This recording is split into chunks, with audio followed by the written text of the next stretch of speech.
think we're good. Whoa, I found it quick. I didn't think I'd find it that quick. All right, well, we can click go live there.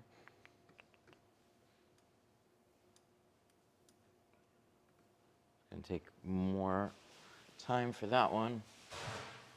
Let's finish getting set up. We got a Model Y that's been wrapped ahead of time.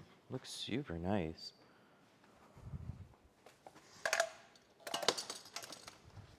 Change out some water.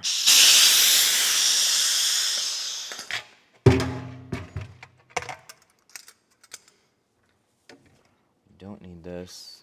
This is just water too right now. Let me put this right there.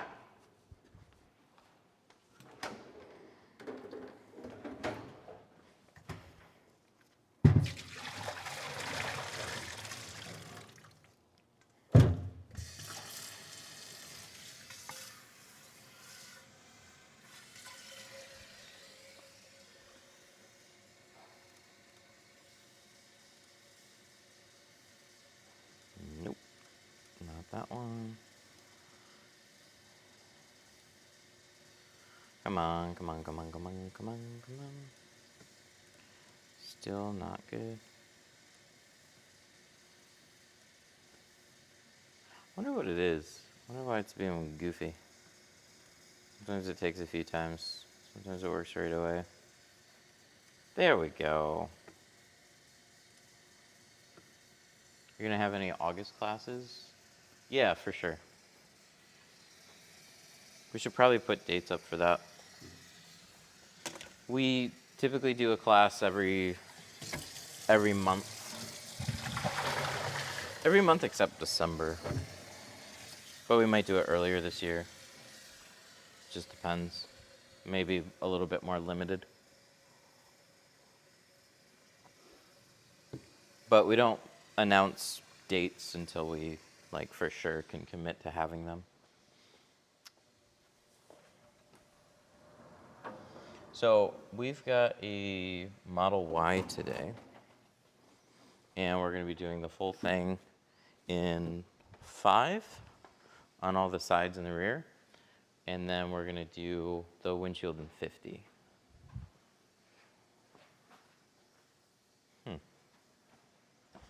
Just roll. The 50 ceramic from you. Oh, it's in the plotter because we did the sunroof. Okay. So let me get organized here right quick. 235. And then this is C2 ceramic. Sunroof, which works good.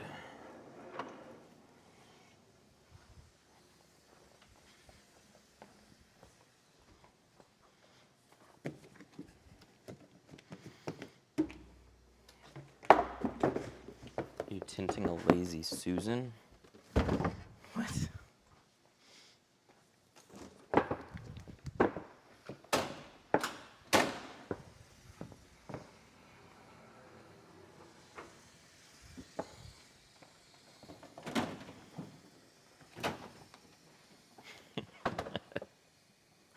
We got a little bit of apex. We need a 50% roll. It's going to be this one. And then a 5% roll. Ideally in a short. I'm going to stuff this one back here. Oh, watch. I'm going to take this one out. And the jingle blocks are going to... Oh, it stayed. Good.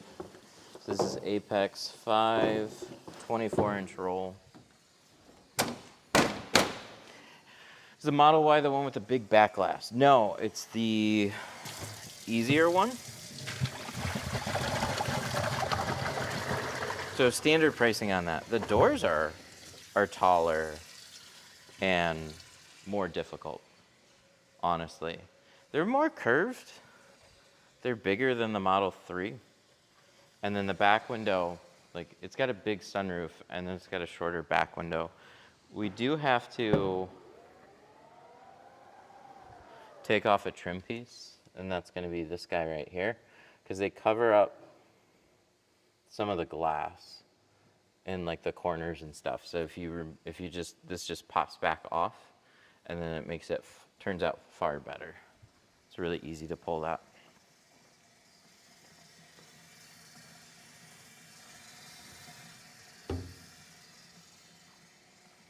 Does the screen look weird?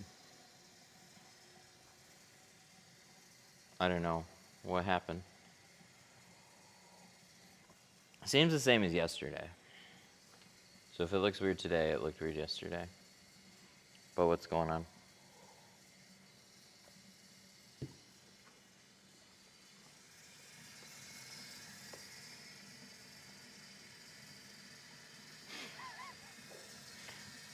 I remember my first time in one, I got trapped in it. How'd you get trapped in a Model Y?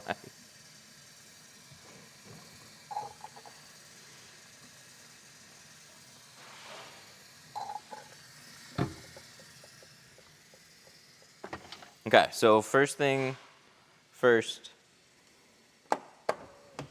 is we're going to trip the latches. This is going to prop up the windows and make the vehicle think that they're already, make it think that they're closed. And we're gonna leave that up. I'm gonna leave this one open though, because if the door, if you trip all of them, sometimes it locks entirely.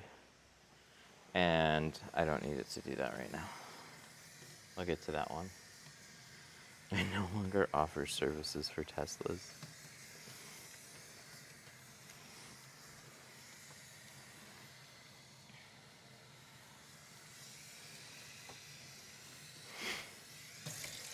Guys.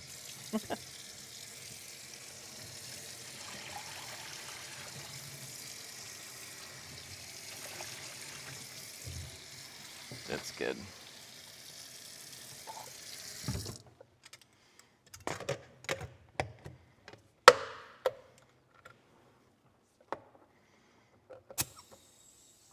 I feel old trying to pull in certain cars that keep moving where the shifter is. So like the Tellurides, the Lincolns, and everybody in between, Tesla, it's just like everybody is doing something different and moving it somewhere else. And then music and climate controls. It's just like, some of them are just full touchscreen and you have to click through menus. And some of them are fairly obvious. And then all the GM ones are making me do up a seatbelt in order to move the vehicle. Because standard, like, make sure you do up your seatbelt in order to put it in drive. Like, come on now.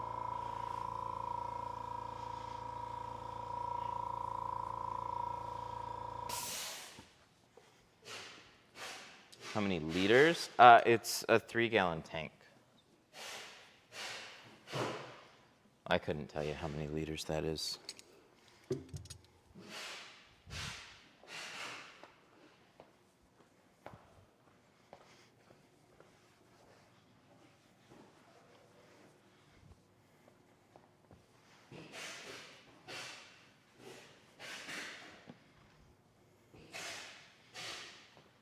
When you prevent cars from scratches, don't scratch them. Like, what?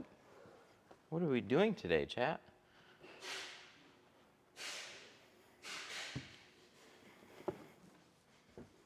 What are you doing to scratch a car? And then look at what that is, and then don't do that.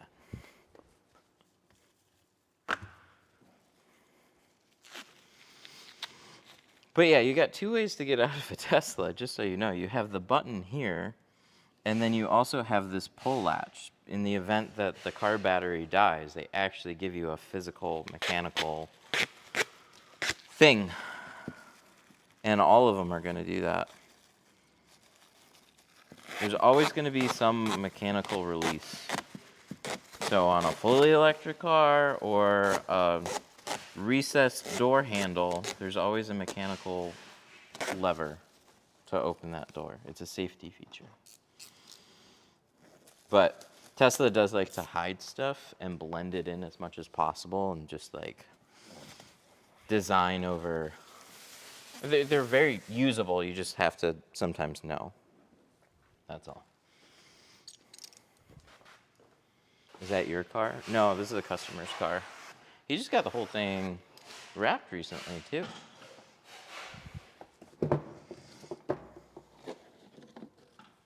We went with like a stealth PPF on it. It looks really good.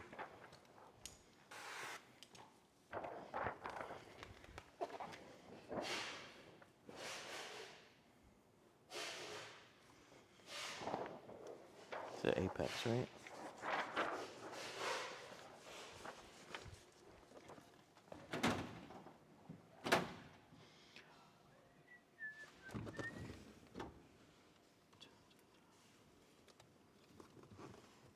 What is this one? Oh, that's 15%.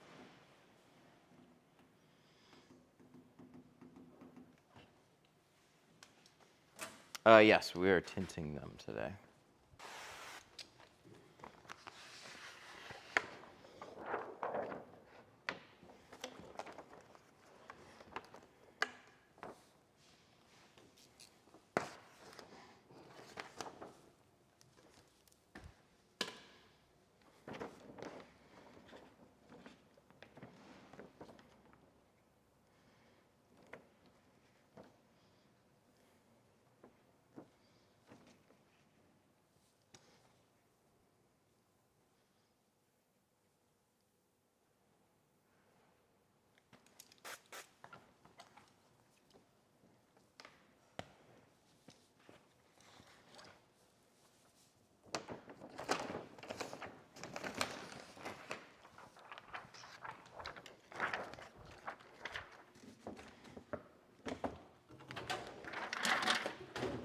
Audio's lagging? Yeah, a little bit.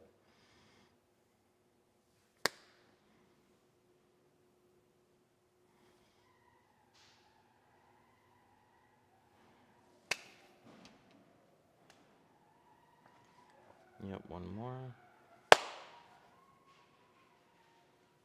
Okay. Yeah, it was out of sync a little bit.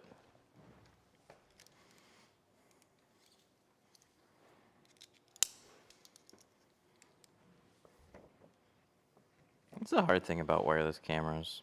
So you actually have to sync them up with a microphone. And the mic, or the camera will change a little bit as I'm streaming. It'll sometimes get a little bit slower, a little bit faster.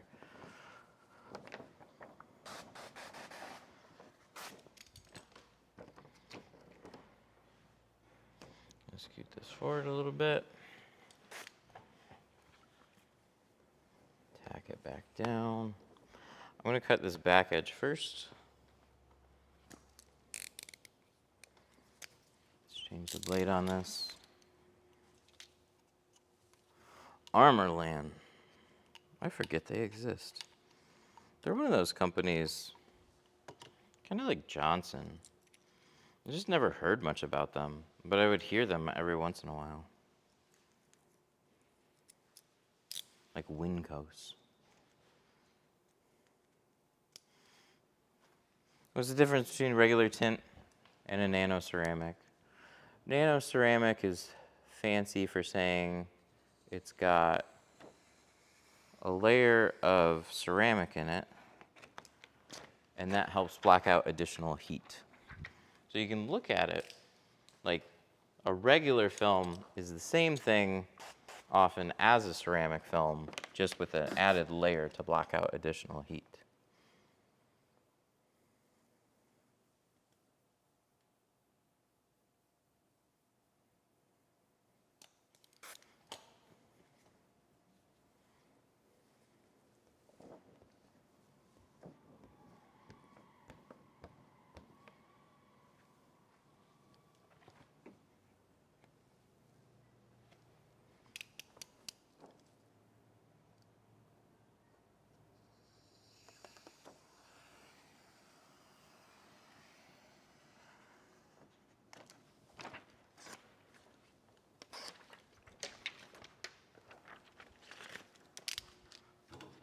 Was it fast if you can do a full tint? Just curious. It depends on the car. A car like this is gonna take me longer than normal. If it's a standard car, generally in like all the sides and rear, 2 hours. Add an hour up to add an hour to like add on the windshield.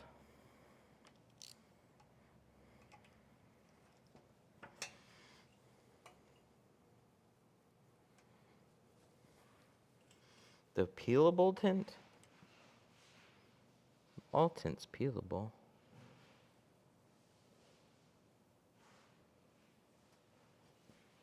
Or you mean the tint that, like, I put it on and I can take it back off? And then I can put it on again.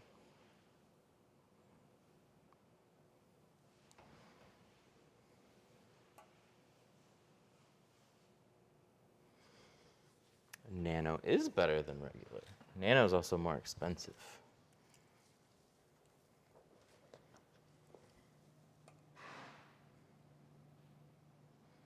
Just keep in mind, the only real difference that you're going to notice as a consumer is going to be the heat rejection. So when you sit in the car,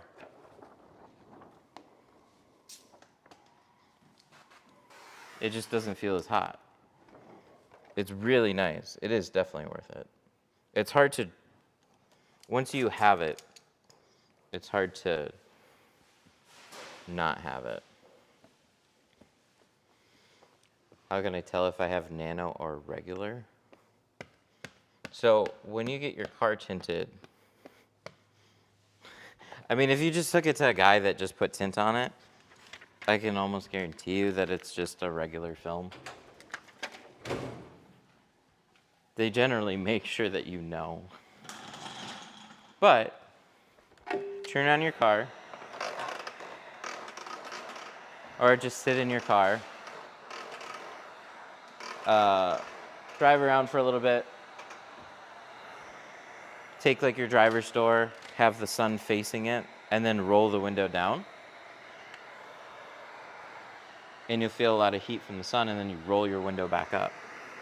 And if you feel a dramatic difference, then you have a really good film. If you don't really feel much of a difference at all, then it's just a standard film. I just went and I put tint. Yeah, then you just have a regular film.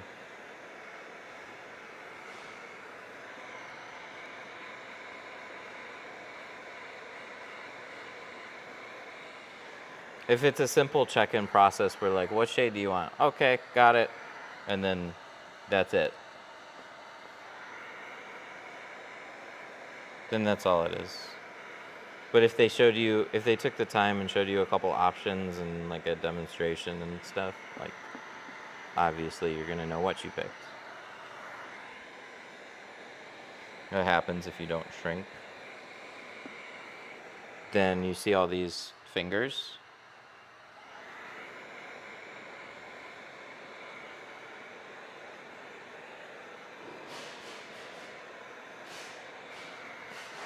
Protects from the sun good. You guys today. Yeah, any window film's gonna block out UV, and it's tint, so it's gonna block out some light and make it more comfortable to drive.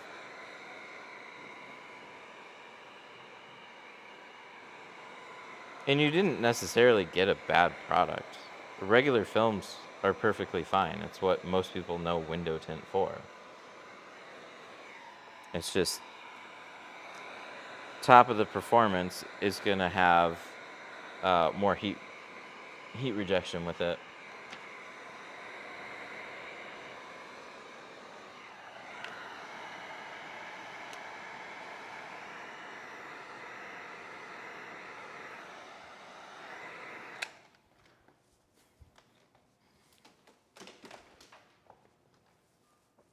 Feels way better. Good.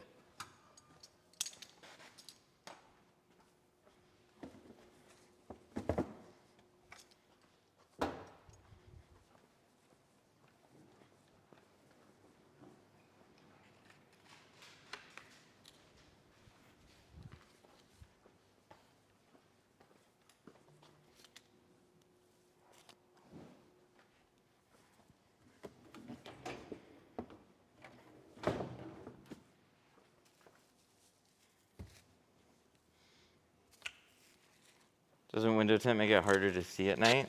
Only if you do a dark film.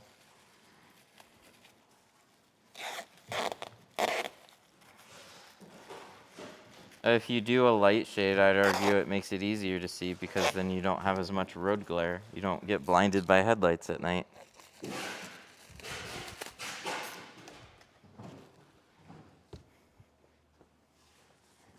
Because for whatever reason, all the auto manufacturers decided to install laser beams on every car.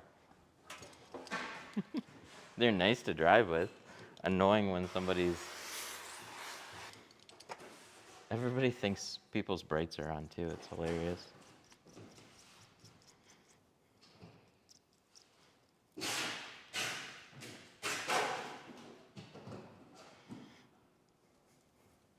Double cutting and shrinking to save time, such a game changer. Yeah, for hand cutting, that's the single best thing that you can do to speed up your time. If you're not double cutting, a plotter kicks your ass. If you are double cutting, you'll have a very similar time, or can have a very similar time to a plotter on the doors, if you're running everything.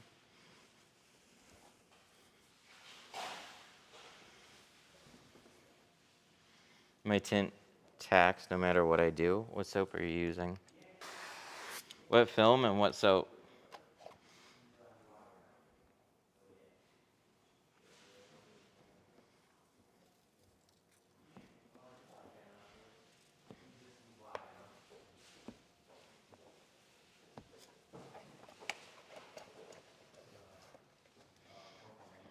Gear shield and tint slip. Have you tried torching the window? Let me get a new card.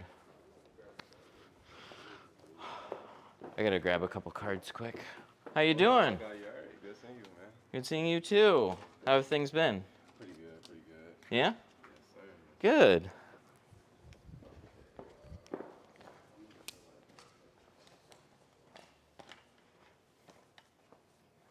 I tried adding dawn.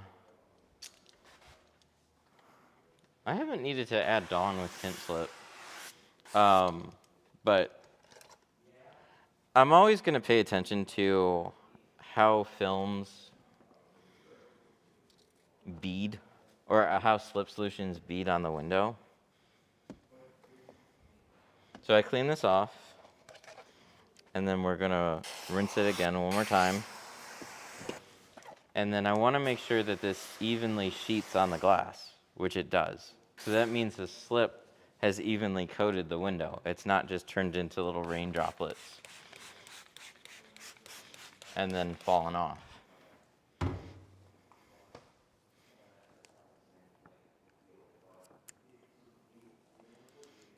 How often do you switch your cards and your squeegees? When they stop being effective. So cards start feeling rough, I'll switch it out. Squeegees start leaving drag lines behind, and I'll switch them out. So if you squeegee a window, and the window, you just have a bunch of drag lines behind from your squeegee, then your squeegee's not really doing what it's supposed to do. That window should be perfectly dry.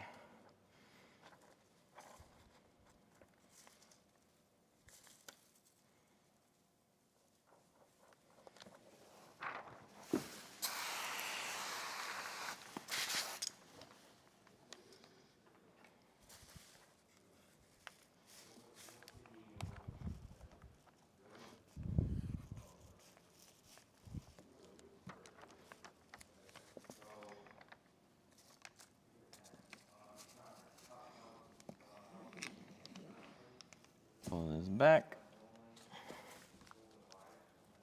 I just don't want it to get stuck somewhere.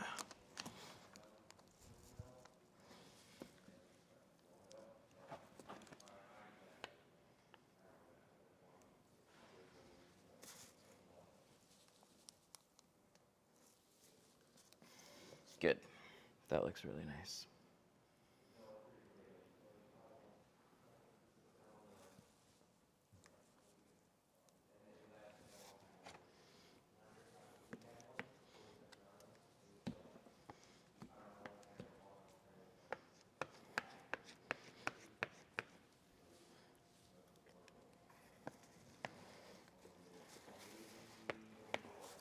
You in LA? Yes. Los Angeles, Detroit.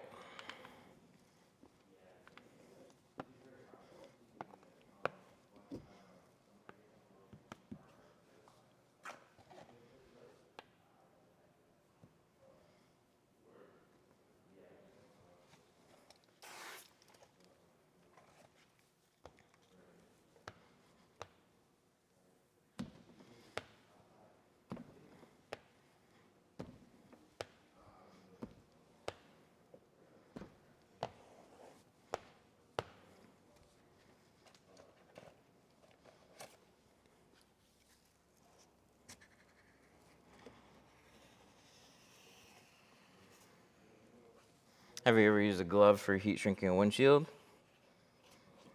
Yeah, I don't like it. I like a card way better.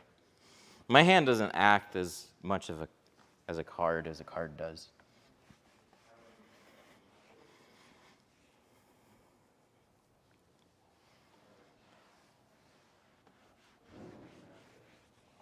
Can't have shit in Detroit. Why not?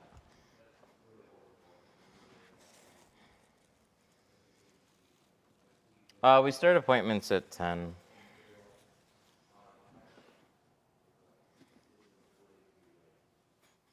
Yeah, let's pull this off. Does your tint get bubbles in it?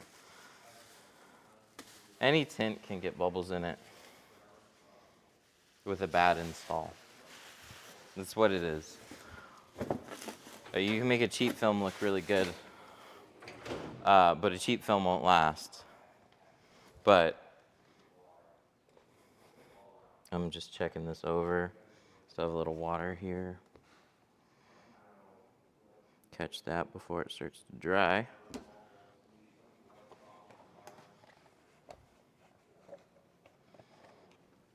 Edges look really nice on this.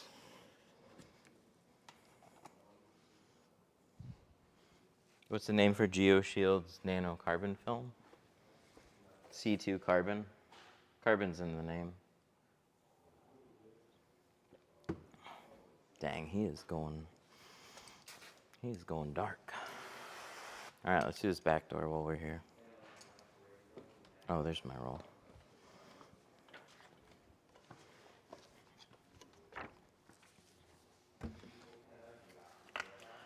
I ordered 5%, 20, 35 in a 40 by 50 and 60 by 50. The 60 by 50, the 60 by 50 isn't great. Unless you had it cut down. There's two major sizes, like classifications really. You have your short rolls and your long rolls. A 20 or a 24 is gonna be your short. And a 40 or a 36 is gonna be your long roll. A 60 is just a full roll. It's just a lot of film to try and manage. It's the width of this. Like it's just massive. There's only like a Model 3 back window that you would do with that. Or it's like a Cybertruck windshield.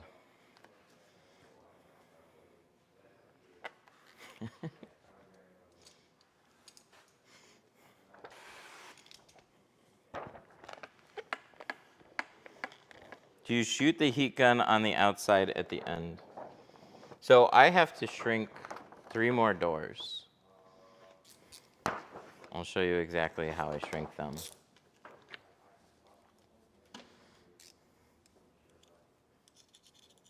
We'll take that into consideration. Yeah, don't take the guy's word for it that has been tinning for like 18 years. We'll consider it. I'm brand new. All right. I know you guys got to go through your learning curves.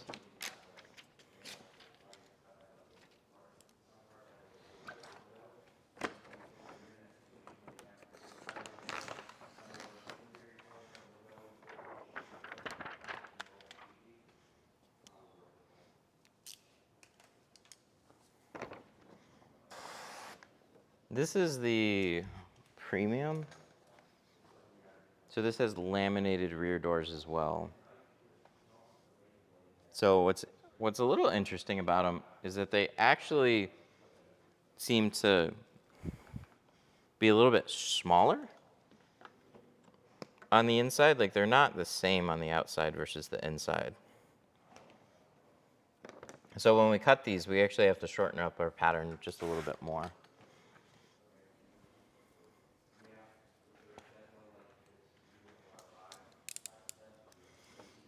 Why the film on the exterior? Well, if you hang out for like another 5 minutes, which is a long time on an app, you'll find out.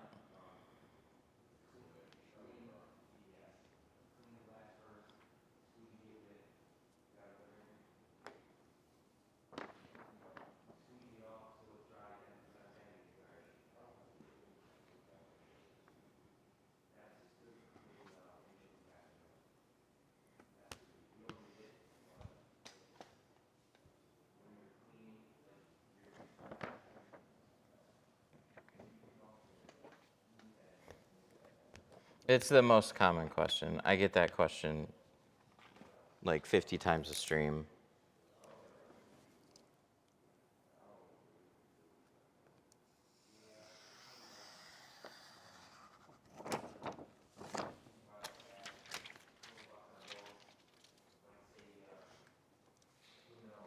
You only started using that blade and plastic recently? No. No, we've been using it for at least a couple of years now.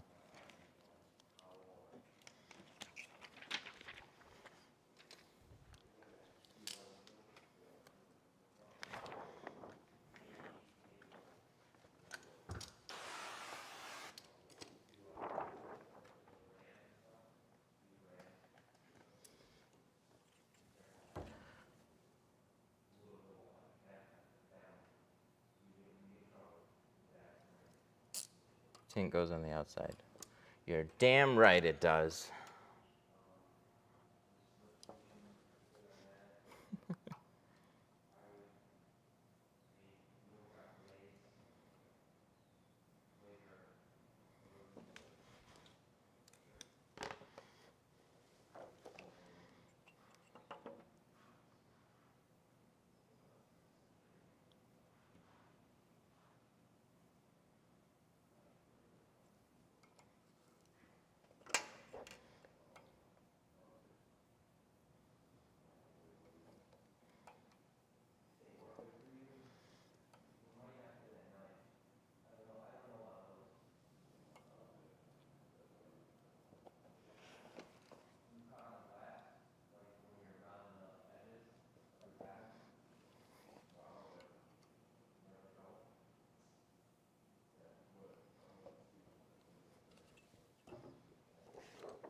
Coin's good. Any type of, honestly, any type of physical rounding guide or straight edge, you don't need them, but I always find that kind of stuff very helpful. Like somebody mentioned a coin. Coin's great.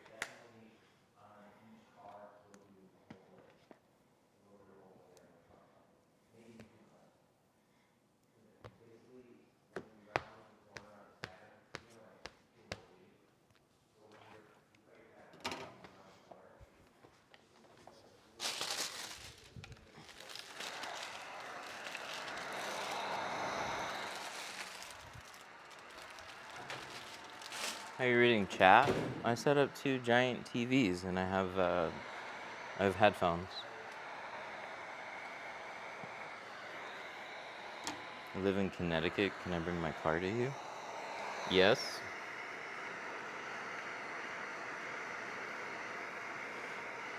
I mean, I wouldn't ban Connecticut specifically.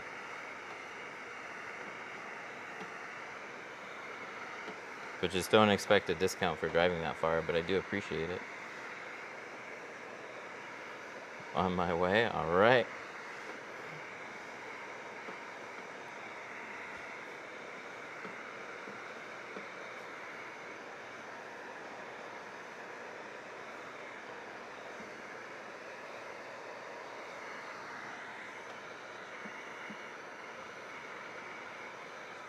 You tint the outside? Yes.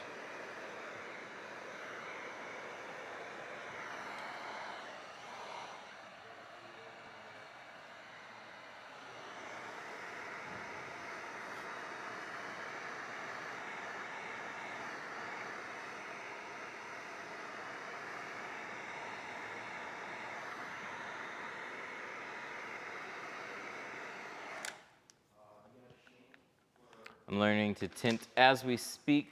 I'm having troubles with clean cuts. What is a tip you can give?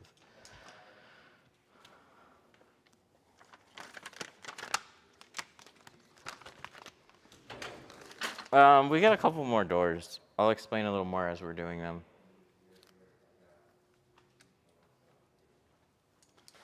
Why on the outside? Because we have free will.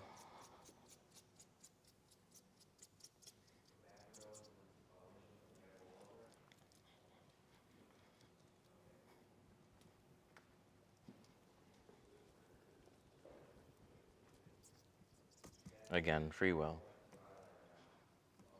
So we're gonna scrape off the inside, but we tinted the outside. And so therefore we are doing nothing important.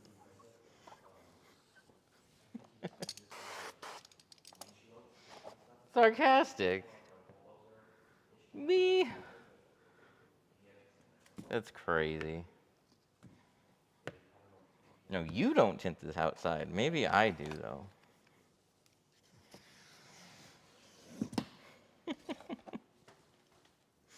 People. Oh, he tints both sides. No. But good guess.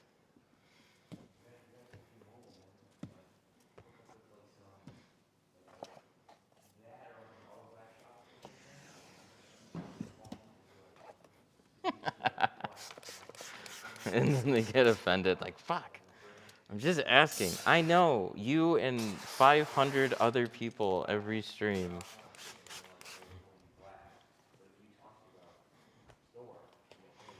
Can I have a little fun from time to time?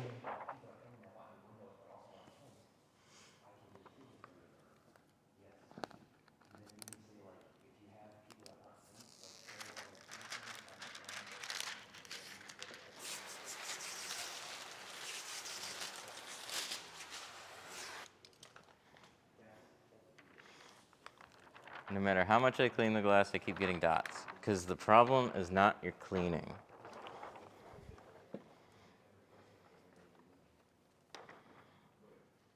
The way you lay the film on the glass is a problem.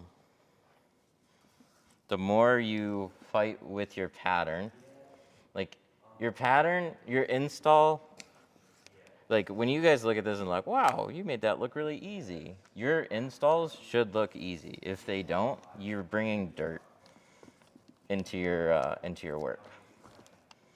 Wow, that's like really, really tight.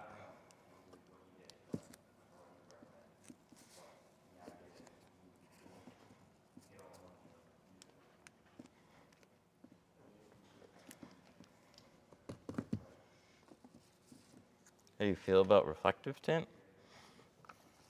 I don't know. It's fun to do some interesting stuff, but it's kind of a target for getting pulled over and hassled.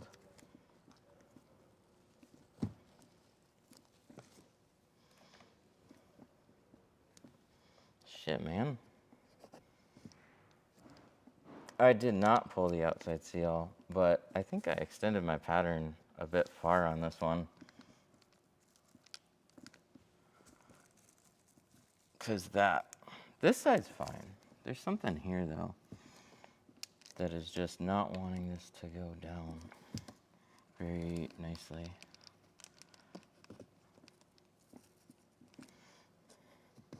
Ooh, that's tight. Ooh, very tight.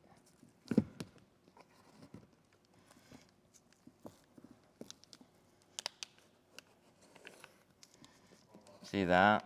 That right there? Either we get this here, or yeah. Wow, I don't think I've had that happen in a long time.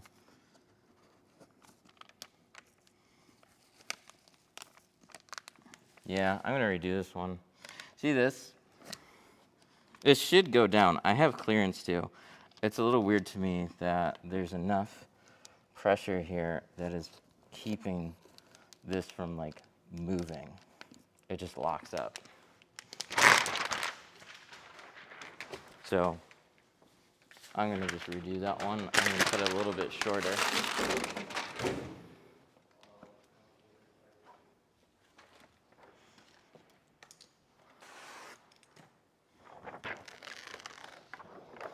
Shift up and shave the edge. This is apex. It'll probably take me longer to do that than just recut a pattern and get really close.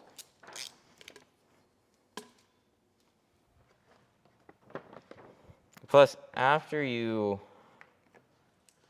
like I mentioned, your installs should seem smooth. If they don't seem smooth, there's generally a problem, even if you get it installed.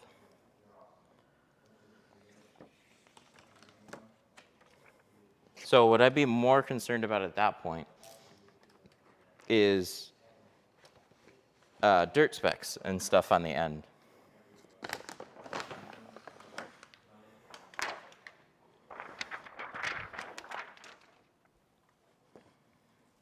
So I'm still going to pull this down, but I'm not going to pull it down very far. I must have just gone like way farther down here.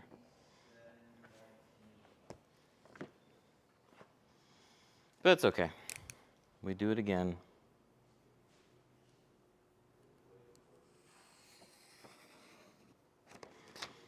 That's the bitch of tinting.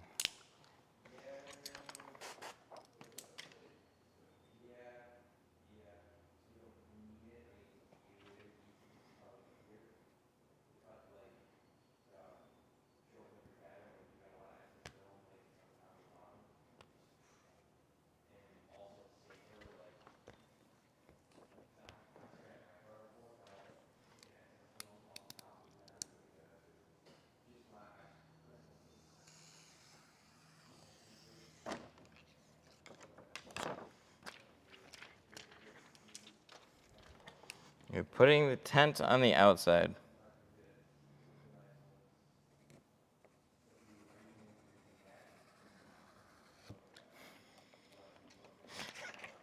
This is where every stream we get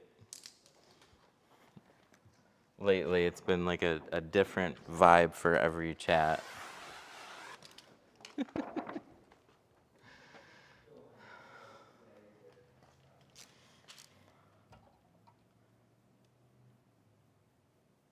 I've had people request just tinting the outside so then it's an easy removal when they return it. Yeah, drug runners.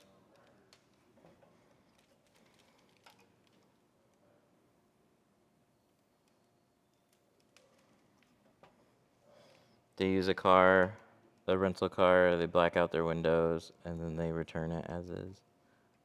Yeah.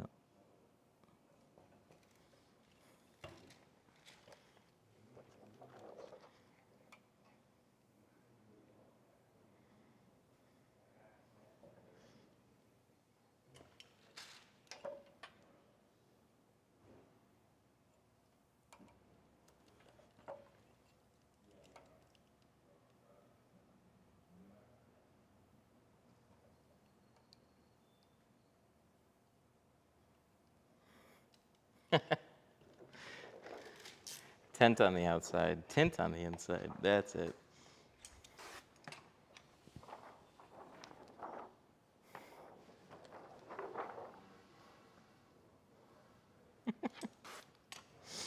That's dumb. They're gonna get pulled over for tinted windows.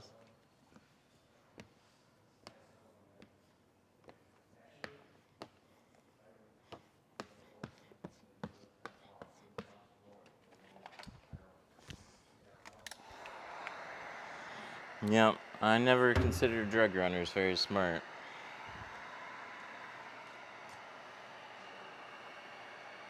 But they're disposable. How long does it normally take you to tint 5 windows? Which 5 windows? Like on what car? Because like a Model Y is fairly straightforward, but it's not as straightforward to me as like a Malibu. I can do a Malibu much quicker. Same amount of windows. Do you wrap cars? No.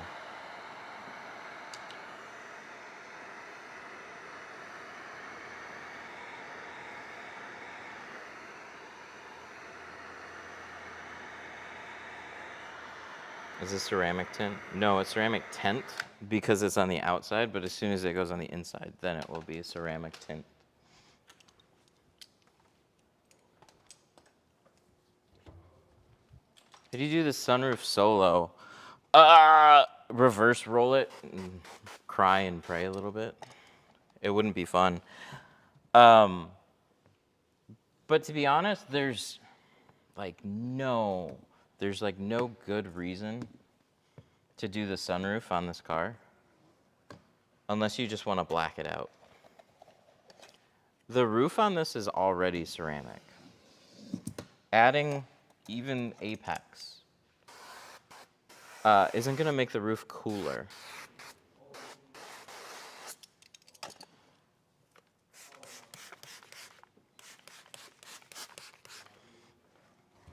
Have you ever used the Wagner with a fancy digital? Yes, I have. There's no reason to use it because we control heat with distance and temperature. But if you like it and you're like, hey, maybe I like 750 instead of 900 or whatever.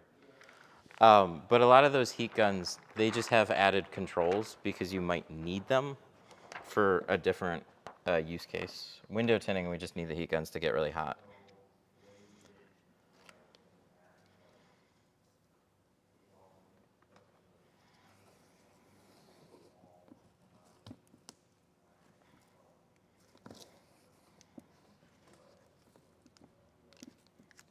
So what's better, ceramic tint or your standard tint?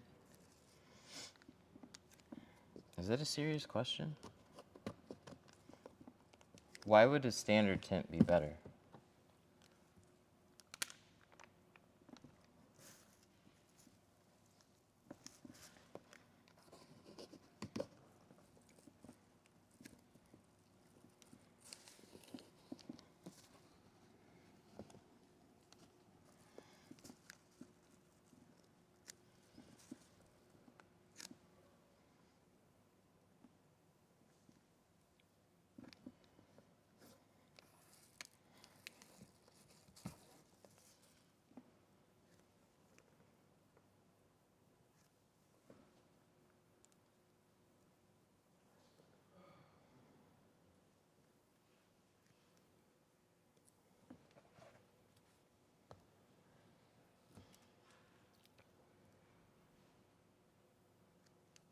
Ceramic for longevity and heat rejection. Heat rejection. You can have a long-lasting film in any material. Just because it's ceramic doesn't mean it's going to last a long time.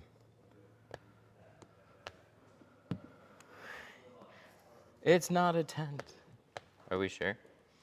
Are we sure it's not a tent?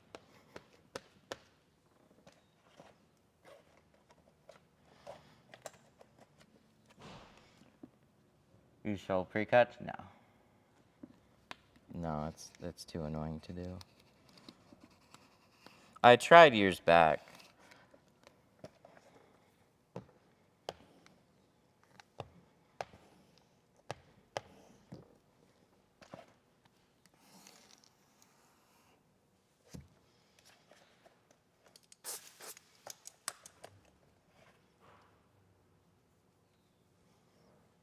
Some people don't know. I know people don't know.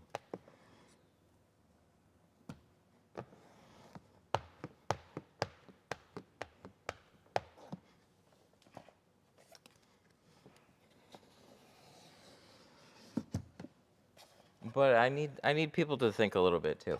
What in anything, and then I'll take it back. What in anything is standard versus an upgrade better?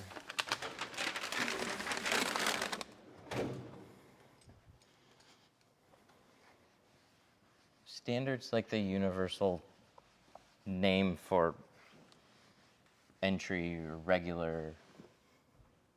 What did I do to this? That must be from like the wrap or something.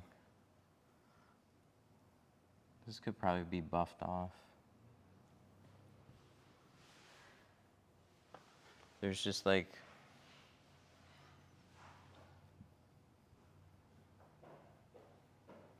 yeah, that'll wipe off. Okay.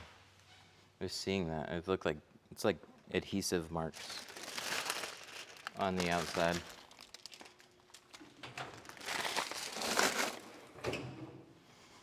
Do you like doing tint? I like the variety of it and what I've been able to do with it. It's funny how many like weird challenges I've had with window tinting. It's like if I was just tinting cars every day, I'd be bored and frustrated. But we've done like we make handles. We have a tool store. We do videos. I have weird technical problems with video, with live streaming, because like we have a wireless camera and stuff. So I don't know. There's always just been really interesting things to come from it. And it stayed incredibly relevant, which is unusual. Like tint's just gotten more popular over the years and will for the foreseeable future.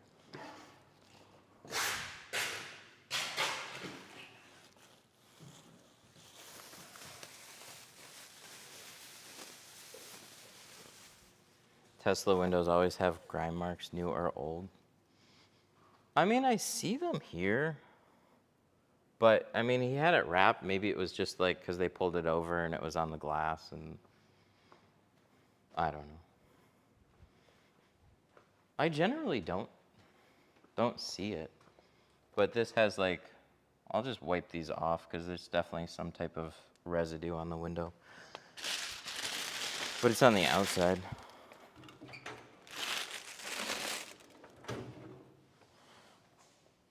How do you approach the windows? Carefully. No, they have latches. So when you close the door, see this metal latch here? And then you have this. So if you latch that, it tells the door it's closed, and then the window opens up.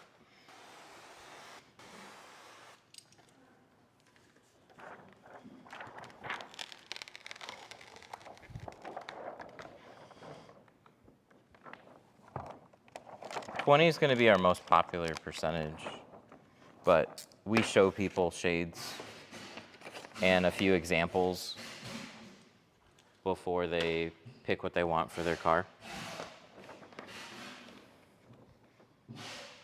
Shade is all personal preference.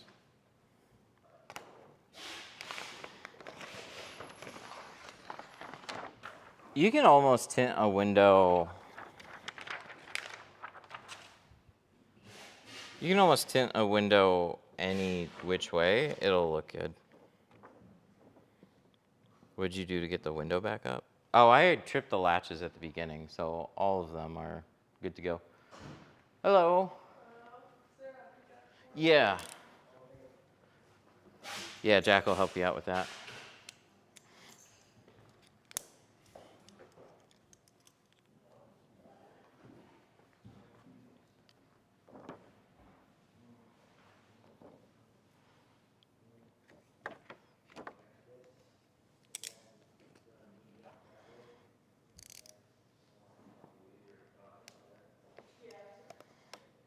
See, chat, we're back at it. Why on the outside? You see?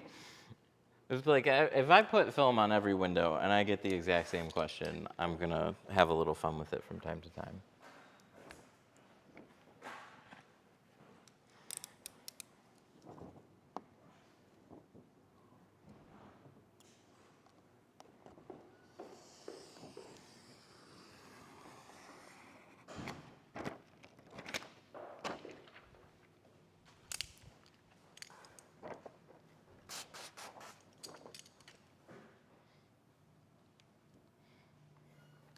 How fast can you tint 4 windows?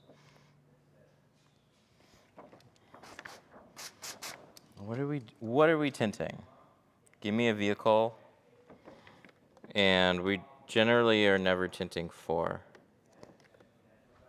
But I would consider that what, 2 sets of doors?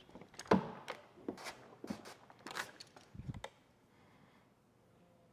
should shorten that up a little bit. It's stuck somewhere. I hate this.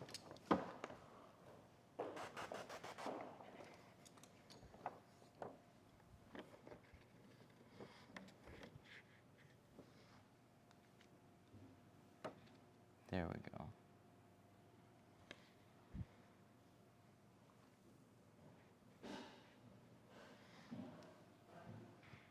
This is nanotechnology tint, like the kind you see in Spider-Man.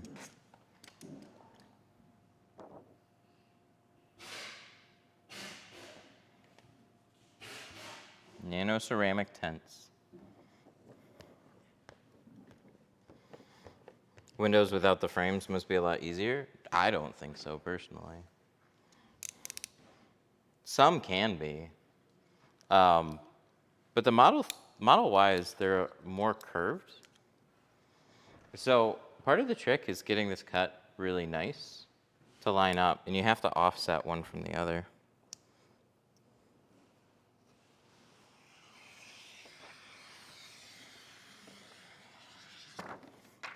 Making the cuts is easy, just getting them to line up perfect. Like, because you're talking about very, very small differences.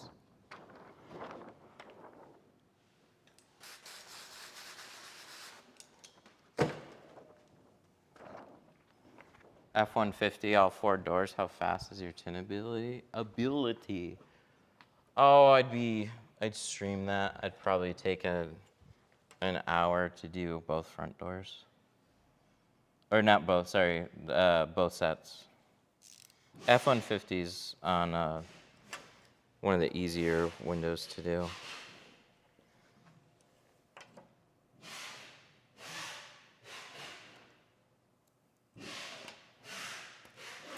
Is it uncommon to do the full windshield plus a visor strip? No. I don't do a lot of visor strips. Most of my customers just ask for full windshields. But they're 2 different things, the visor strip and the shield. You absolutely can do the visor strip after the full windshield is tinted. It's a good way to do it. Because you're not going to tint a windshield as dark as a visor strip. So they serve 2 different purposes.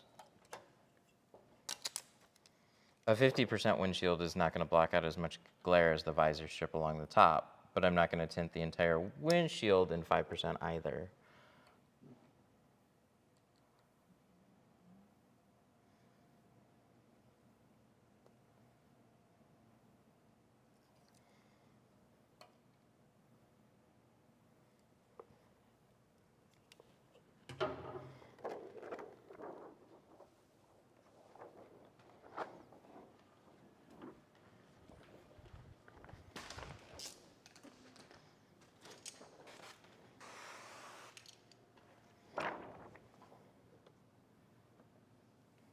I thought tint went on the inside of the window.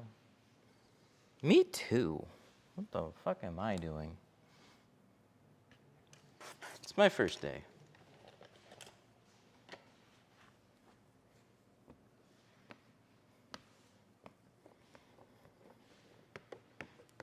I was just going off of what chat was telling me to do.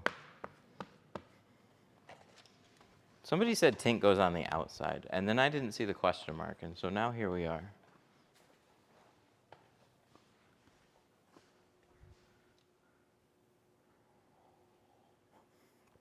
Chat.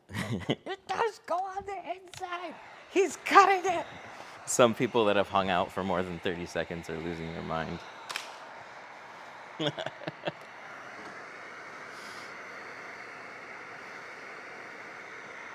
Can you tint a plastic window on a convertible? No.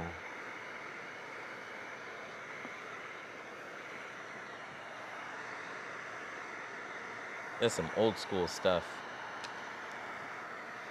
If it's glass, yes. If it's plastic, like a Jeep, or even like a rigid plastic, like a plexi, the answer is still no. It's gonna bunch up. It's gonna look like shit. Tint's not gonna stay there. And tint isn't made to adhere to anything other than glass.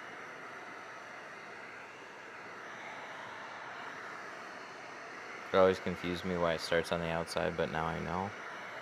We did it. We taught somebody. I'm so happy. Like, genuinely, that's good. That's why I don't mind answering beginner questions. But there are times I'm just gonna be a little bit sarcastic, less of a robot, if I'm allowed to. Is double cutting windows unprofessional?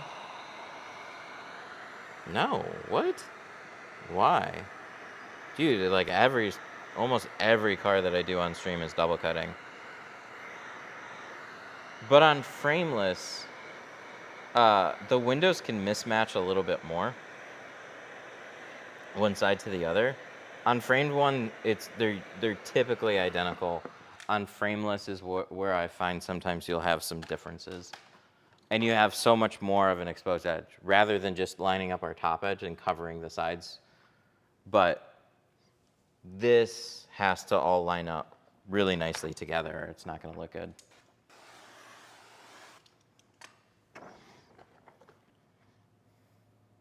It's okay to ask any questions you want. Don't be too sensitive if you get a sarcastic answer. And then you're welcome to ask it over and over again. I don't care. We're trying to have just a little bit of fun.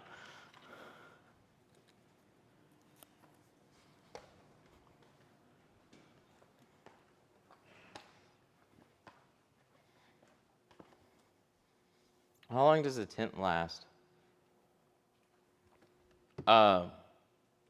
Like KMB Tint says, it could last 10 years. If you're getting a lifetime warranty product,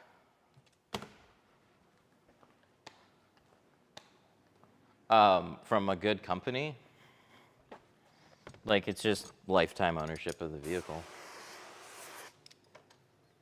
It's not like a wrap where it's gonna fail in 2 to 3 years and you have to get it redone. Once you put it on there, you're good. Regular tint's not worth anything? I disagree. Regular tint can be really good. So what you would consider regular is just like a dyed film. Dude, that's what we know tint for. That's where tint got its purpose.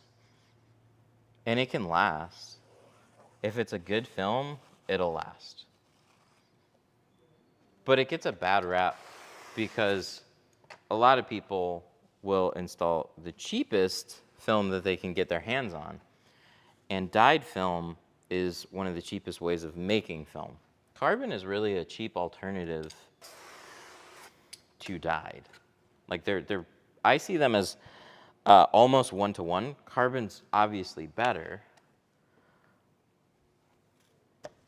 But carbon just happens, in my opinion, carbon just happens to block out additional heat. It was Asia's way of making cheap window films. There's a lot of cheap dyed films out of India and the US. And then they came out with carbon technology. And so really, like, every film that comes out of there is going to be a carbon. You can have shitty carbon or you can have like a premium one.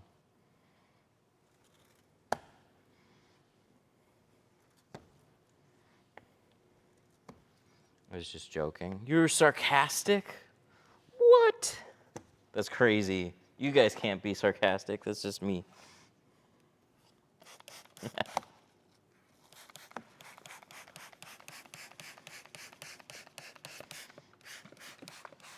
If the back windows are tinted already, do you tint over them? You absolutely can, and that's what we're doing today. So factory privacy glass.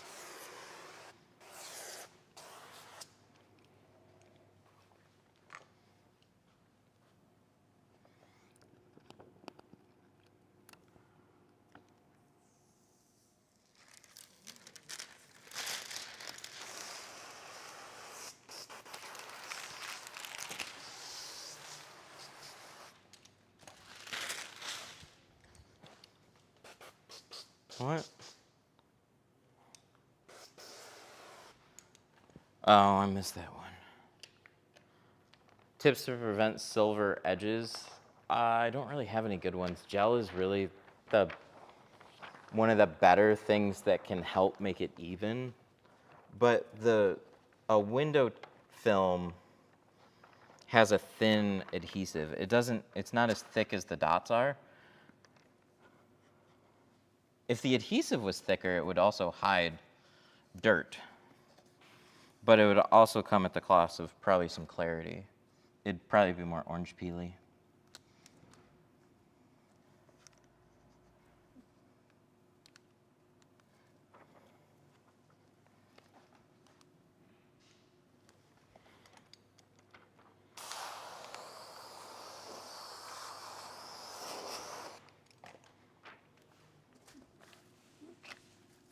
No, don't do that, don't do that, don't do that. That is what we call scary. This needs to go a little bit farther forward, please. And then this can go back and down.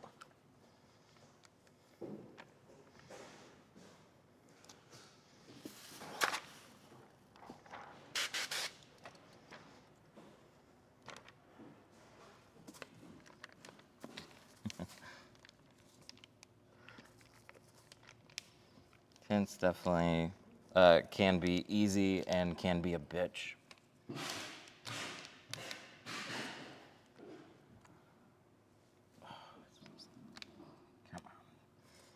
Come on, bitch. There, let's leave it there. We'll fix it up.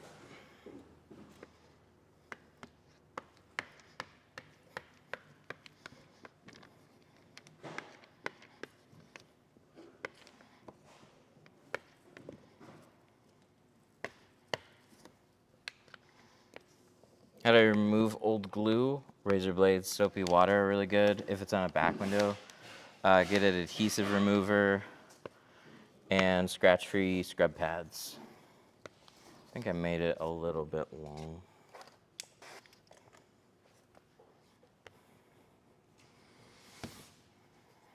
Dyed film's trash is trash. I disagree. A good dyed film is fine. It just doesn't make much sense anymore.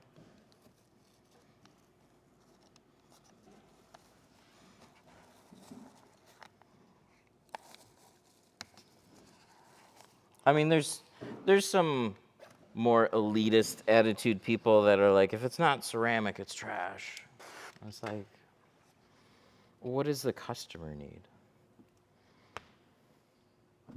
So some people are after the best performance. So obviously it's going to be a ceramic film. Some people don't give a shit.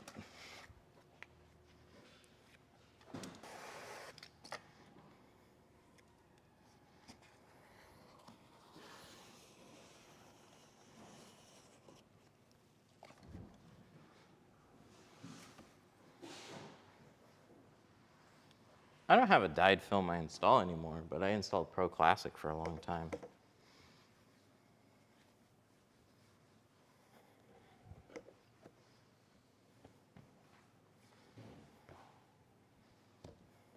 What do you mean by offset?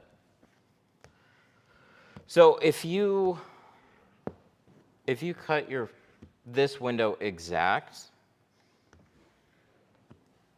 then one of your edges is going to be too high. Like when you match up the corner, it's not going to line up perfectly. Because there's a bevel to the inside of the window. And so it actually has to sit in. So you have to like offset this edge. And then you can cut that, and then everything lines up a little bit better. I got a little stuck on this one, though. Dude's not reading this chat. Are you sure? Maybe we have more than one chats. So I'm going to see if I can, like it just kind of got stuck.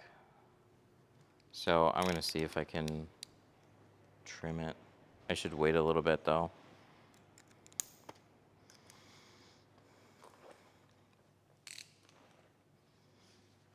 Expel has CS, yep. GeoShield has Pro Classic, which comes from that same factory.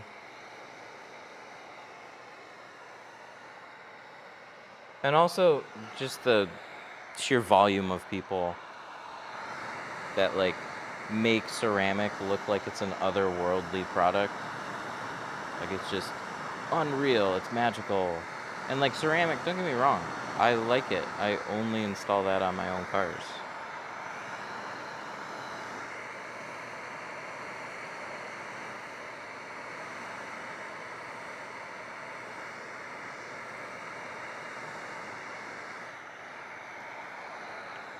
Just crease the hell out of it. I'm looking, but I don't have any. If I did, you'd see it. I can get real close for you if you want, though.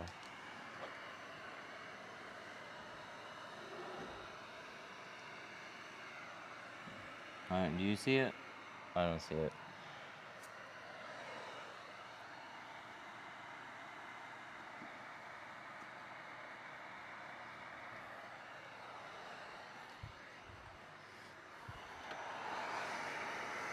But that's like, I'd still argue it's a tinter versus tinter opinion.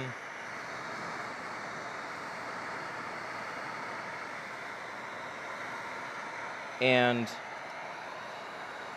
if a customer simply goes, what tint is the best?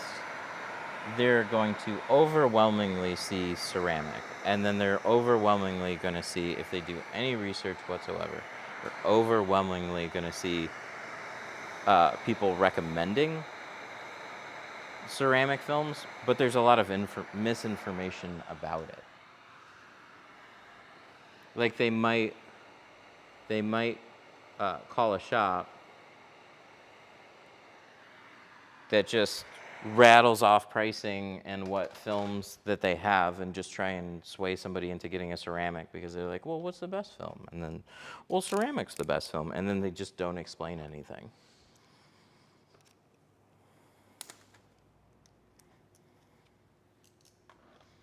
But that's fine. Some people just genuinely don't care. He doesn't read chat, not at all.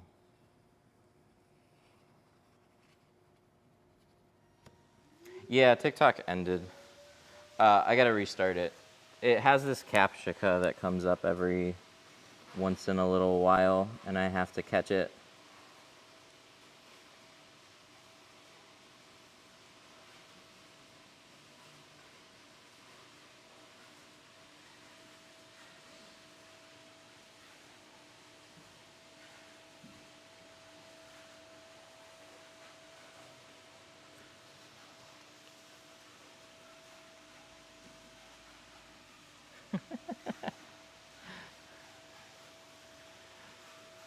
That's what the big ass TV is for.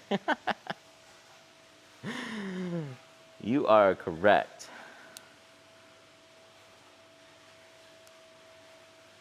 That's kind of funny. Like I get a little, I get used to it, but it is kind of funny to see like, how do you read chat? It's like, did you guys not notice the fucking massive ass TVs in the background?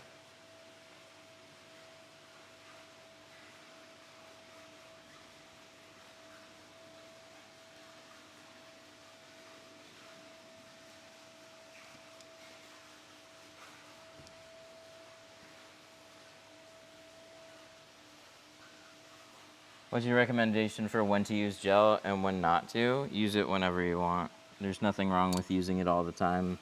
It's just gel. It's mostly made of water. So it dries a little bit slower because it's thick. So I just maybe be a little bit more sparing about using it everywhere. And I typically just use it on the edges.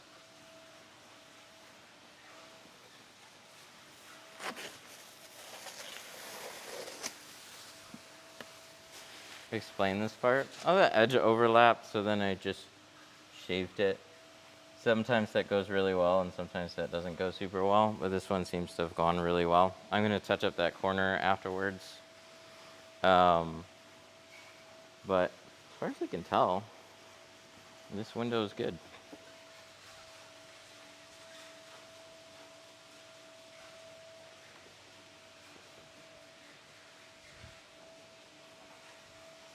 I gotta do the same thing with that rear one.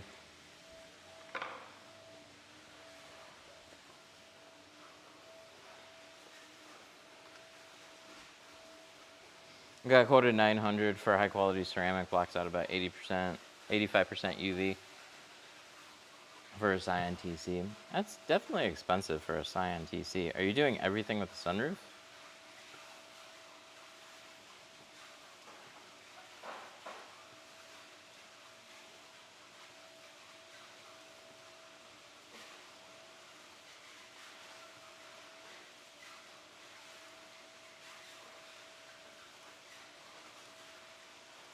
Did you do a C4 back window? Dude, yeah, I've run my finger over the top and got a cut. That's what this is still healing from. I like shaved the little, shaved the tip off my finger. I was like, what? What are you getting, Expel on a TC? So 85% is probably the IR. Every film's gonna block out UV.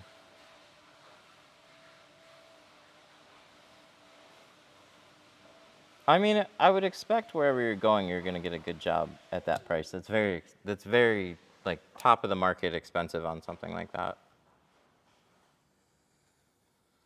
For example, like areas matter. So we can't just say, so I can't just say, no, that's really expensive, you should go somewhere else, because everybody's gonna be a little different in other areas.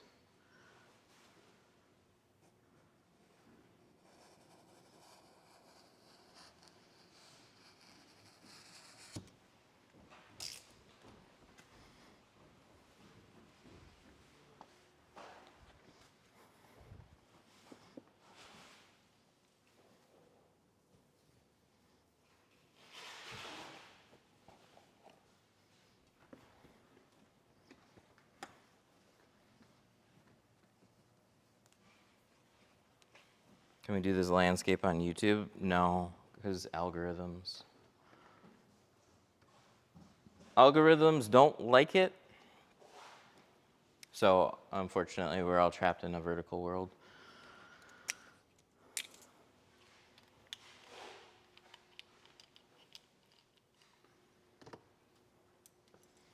What's your advice when the sides are so tight for sliding the film? If the seals are really tight, best thing that you can try and do is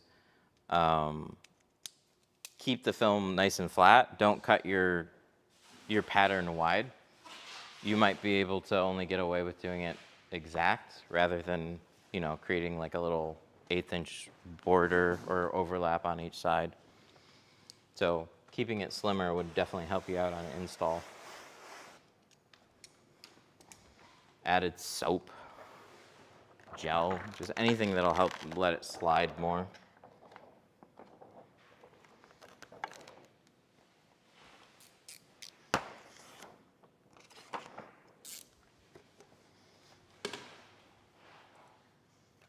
Um,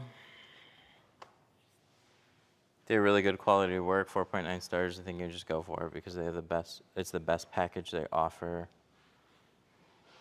I really need it with the heat that's trapped in my car. Yeah, then get it. It's just expensive. I mean, is that like an XR Plus price on a Scion TC?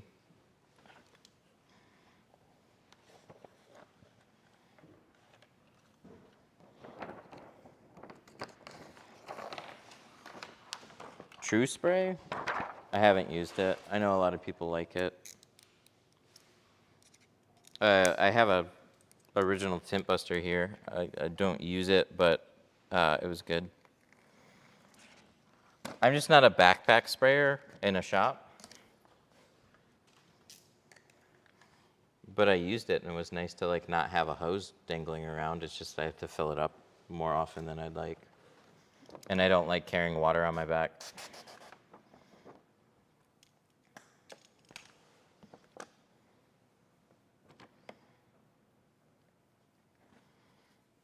Preferences.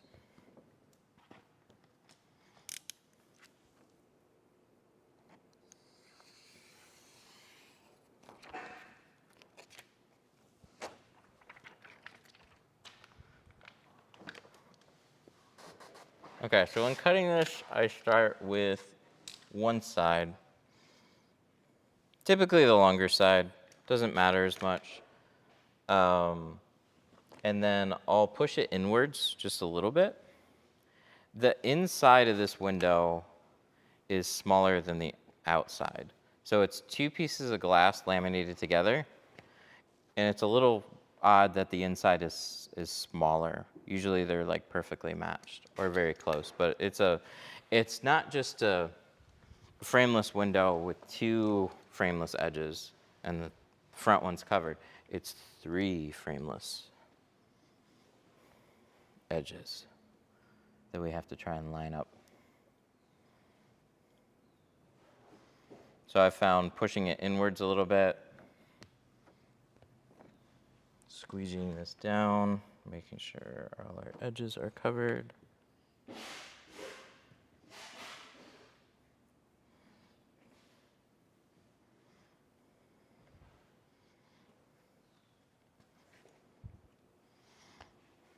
XR Plus. The film that I'm installing now, so this job is 650 all around, or 700 all around with the windshield.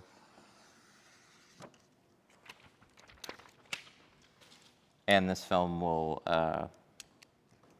this film is a direct competitor to XR Plus.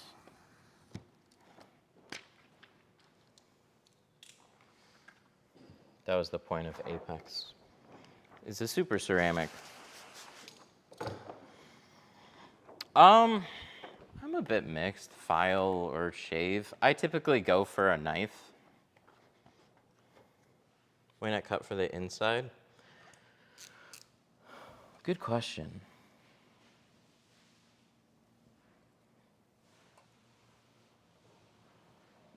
It's still harder to reach the lower areas, but you can absolutely get really close. And then like do what is called shaving, and then shave the edges off on the inside.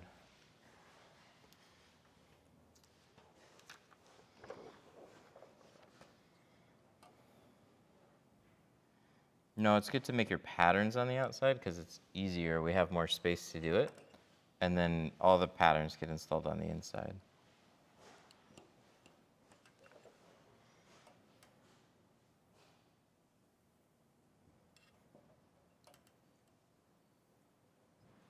Why'd your stream end? Because TikTok has this lovely captcha that pops up on here, and I don't have that screen in view most of the time. And if I don't catch it, it ends. But I don't care. I used to care. I used to be like, damn it. But you know what I've realized? It's worth restarting the stream. It's just dumb algorithm stuff. So we'll stream for a while, it'll stop, and then it's a good excuse just to restart it. It's like, oh, the stream ended there, let's restart it. if it just continues, it'll just gradually, like, all streams follow this arc. For as long as I've been streaming, this is always the case. They'll pick up some initial traction, they'll peak, and then they'll slump, and then eventually fade out. If you restart them, they always have some sort of like new-found audience. It's a new stream getting sent to new people. I find that stupid, but that always seems like it's the case. Was there prior tint you had to remove for this job? Nope. No, he's got factory privacy glass on the rear though.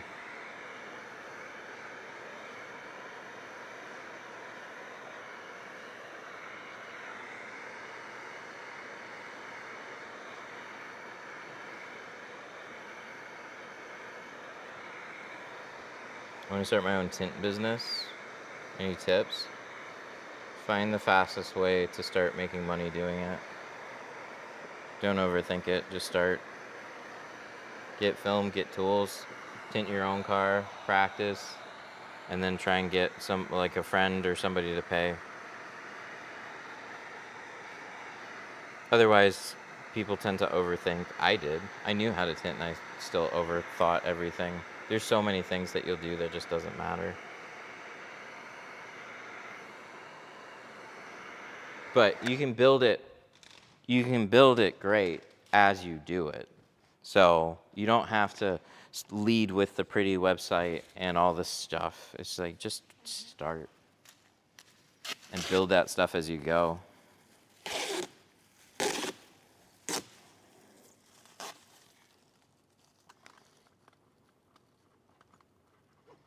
And then understand that there's good ways to run a business, but there's no for sure way I have to run it this way. You don't necessarily need a shop. You don't necessarily have to go 100% mobile. You don't have to tint 4 tint shops. It's like, there's so much variety. You could tint on the weekends only if you wanted.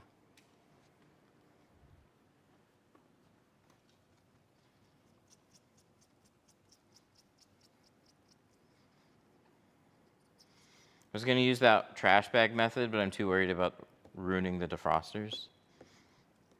Do you use your defrosters a lot? That's how a shop's going to use a steamer or a trash bag method, one or the other. And a lot of shops aren't going to guarantee your defroster lines anyways.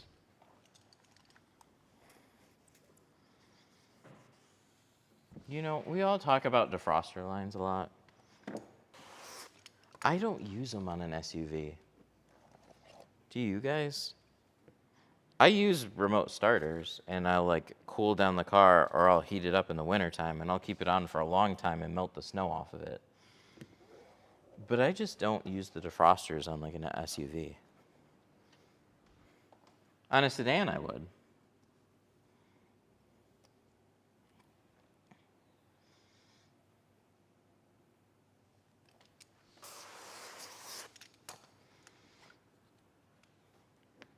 I've had streams drop and pick up and drop and pick up. What's been more reliable though, for me anyways, has literally been restarting it. That's a like for sure on YT.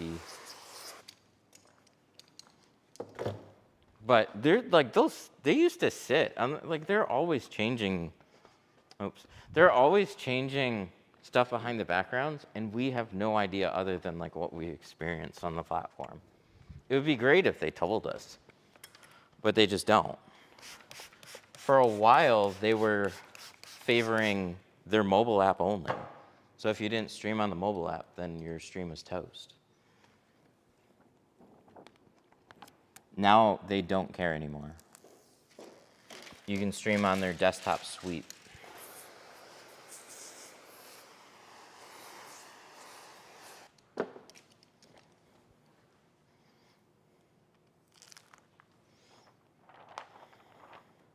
Do you do illegal tint levels? Because when we were running accessory shop, we had to stop tint because there's too many insurance claims. Really? That's interesting. I've never heard anybody actually say that.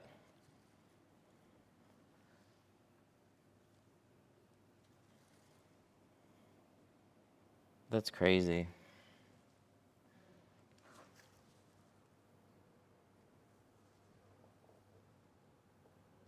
That's crazy and unfortunate.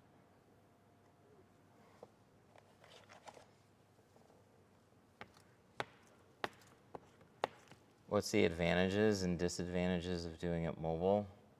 Time and traffic are a huge disadvantage. You honestly don't save that much money doing it mobile.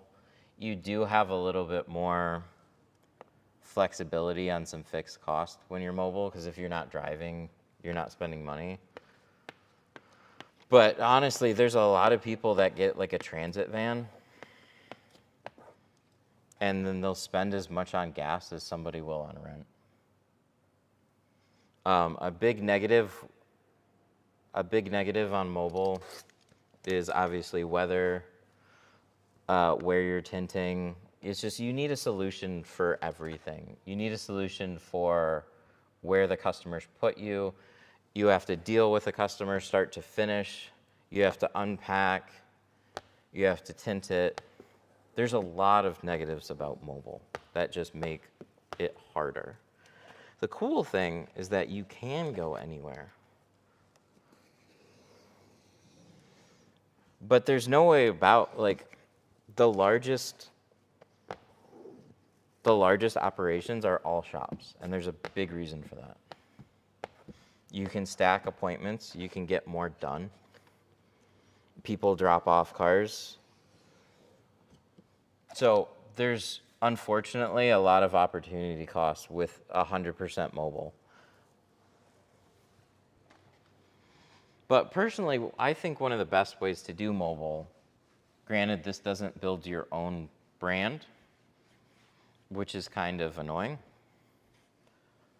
but if you partner with existing companies, not tint shops, but existing like automotive glass companies and auto accessories or whatnot, you can tint for them.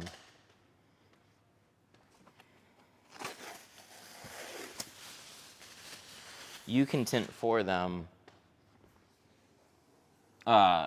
inside a garage, and then you don't have any overhead like that. And you can often get a bigger percentage. This looks really good. I like it.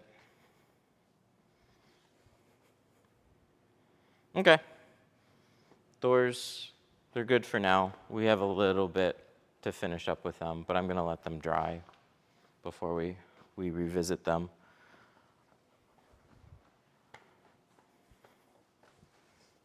Dealerships can be good. They've grown up a lot. There's like Lumar and XPEL that go into dealerships and they set them up with plotters and software and try and preload every vehicle. In some states, it's really bad. They generally don't do a very good job. And the customer didn't necessarily get to pick the shades ahead of time. It's just preloaded. That's just what it is. But you can absolutely approach dealerships. They're just so fucking chaotic. They're trying to sell cars, and you're the last thing that's on their mind. They don't give a shit about you. So if you work with like a good sales manager, they can streamline things and make it bearable. Some dealerships are really good. A lot of them can be shitty.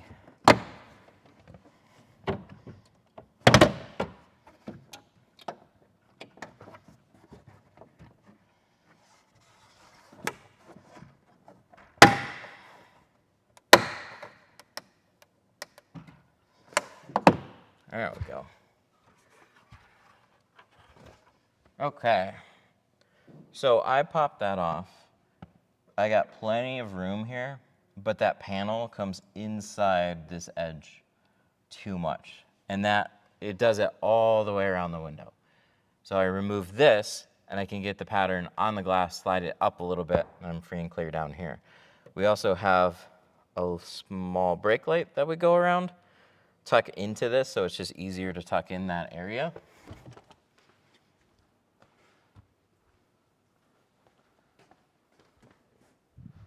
It's 50. So we're gonna cut out a back window and some quarters.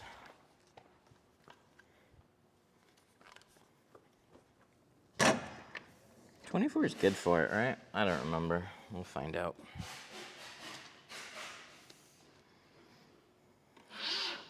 I've been to dealerships. We had a couple good ones. I didn't have them. I have no interest in picking up a dealership here.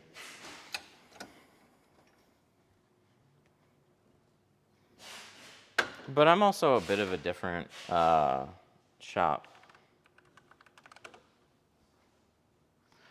Remind me in 3 days.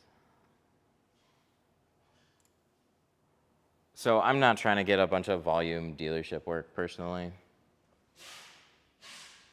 I gotta answer too many questions in chat to deal with that.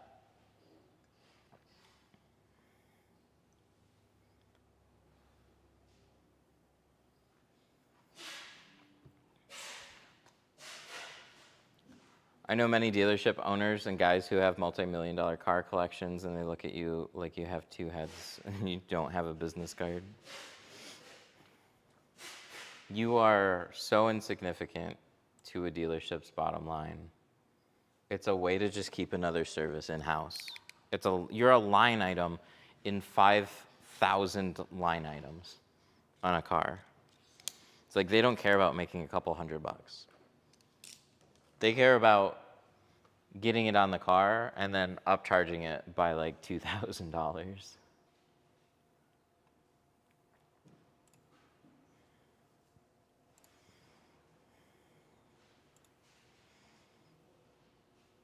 Best plotter software for low volume or just trying? I don't like recommending mediocre, but film and vinyl designs I think is about as cheap as it gets. What do we need?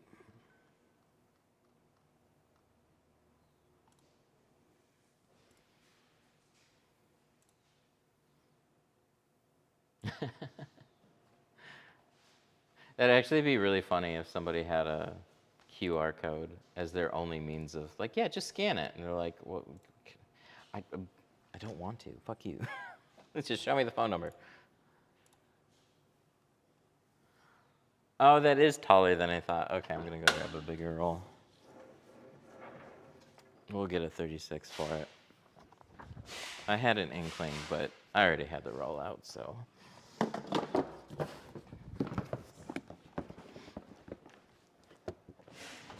There's a few cars where a 24 will cover. That was always good. Like Chrysler 300s, used to get those all the time.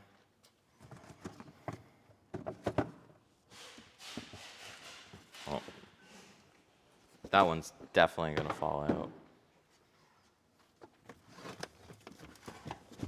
out. We're doing 5 on everything except the windshield. The windshield's gonna be in 50.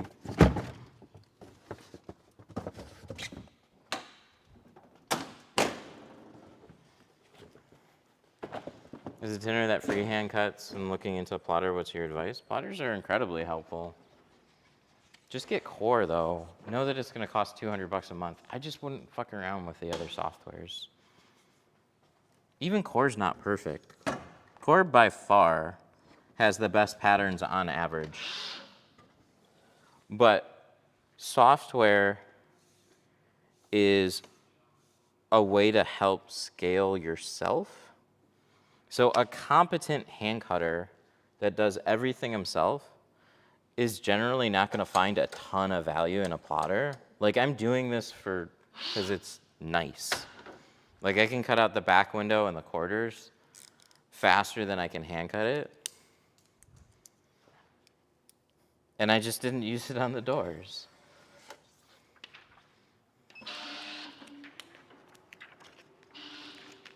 Tesla's, all their door windows change from vehicle to vehicle. So plotter patterns often don't fit perfectly. Some fit really well. And then you'll have, like, you could cut the same patterns for this Model Y, and then another one pulls in and I cut the exact same patterns from the exact same suite, and they just don't line up quite right. Tesla's quality is all over the place.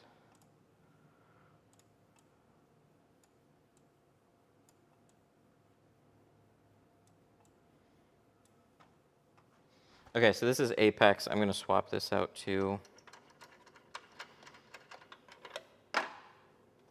This blade is set up for Apex. Apex is a 2mm film. This is for my 1.5s.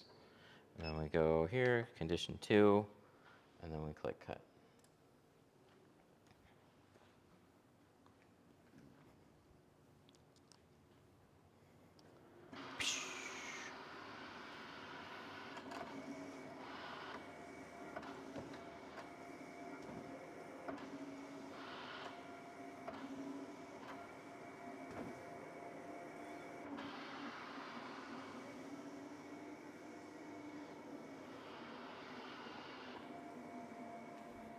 I've met a few guys that with over 100 mil in cars at shows like Cars and Coffee. Oh yeah, networking at stuff like that is really, really smart. I remember Nick, my buddy Nick came in here and said in Auburn, where was it? There's a really rich area that was building basically like a car hangout thing, and it was a subscription or membership for I want to say like $2,000 per year, and you could just hang out there anytime. They had like a cafe in-house, and you could, they had paid car storage and stuff, but it's just like, it's something made for networking and wealthy people to hang out in. Because the only thing that separates them is money. And so they pay for stuff like that so they can be in their own exclusive area. So it sounds like you have a 2025 Subaru Legacy and you are interested in doing removal and retint? Okay, sounds good. Yeah. A removal and retint. Ew, I don't want to do a removal and retint.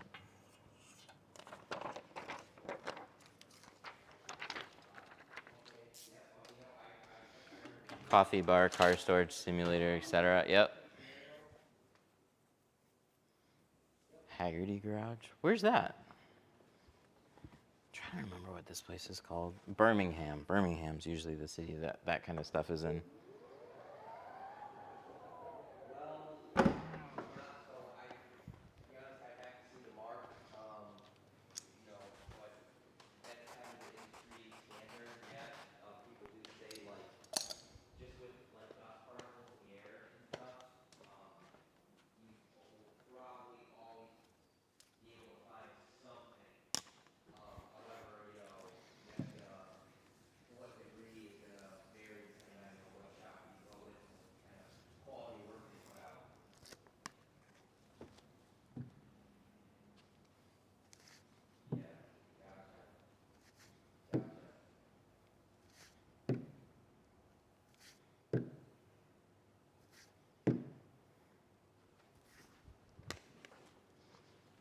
The sliding glass is cool. Thank you.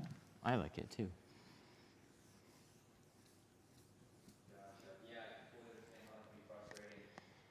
I looked way too long at the wall.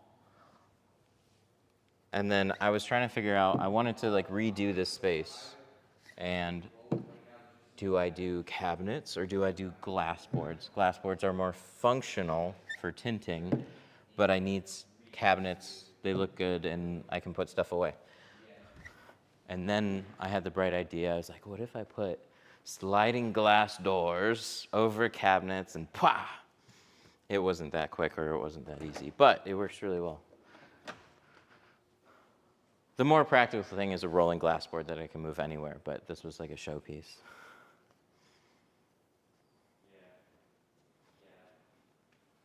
I had to go in 3 times to get my tint fixed. Ooh, that's annoying. That really is annoying.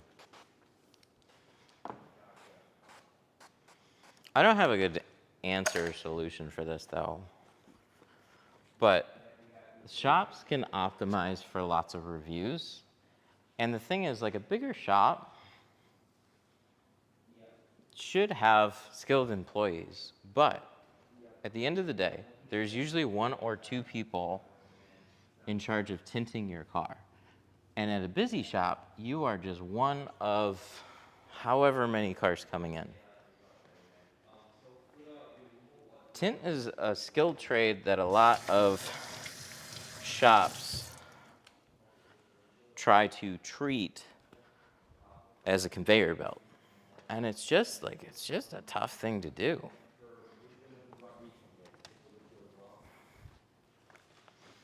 So you'll have good installers help build up reviews, and then they'll go off and do something else or work somewhere else. And then that shop, you have no idea dropping off your car, but that shop could be stuck with brand new installers. And then you were the car that was the learning curve for them.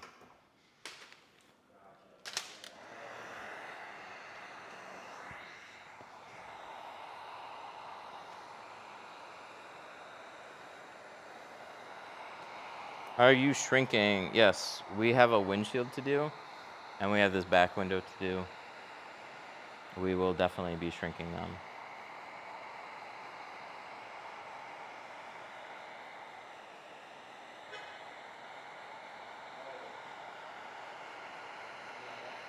Requirement, just walk in and talk with the dealership, offer you services. For trying to, you talking about trying to pick up a dealership as like a customer? Just generally what you want to do. Talk to the person that's in charge of services. Try and set up a program with them.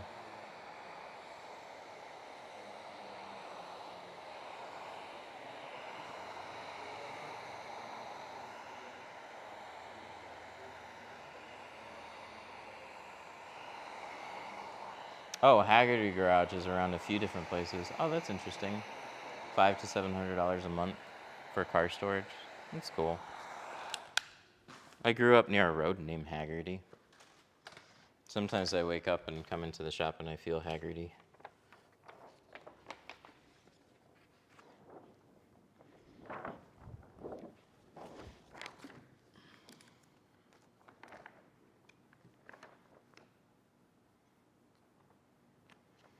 I'm drying. So I put a dryer sheet on this, and the film will not stick. It'll float unless I tack it down. It's like a light tack surface, a waxy tack surface. So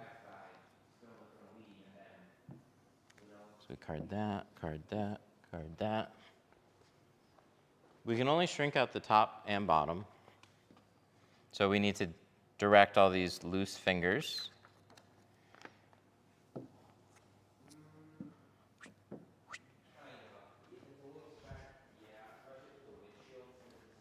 Also check PCA for meats in your areas. What's PCA? Too Quick has some good tips for you guys. If you're looking to get started in automotive, find one of those locations, see when they're hosting a Cars and Coffee. Yeah, and just start networking.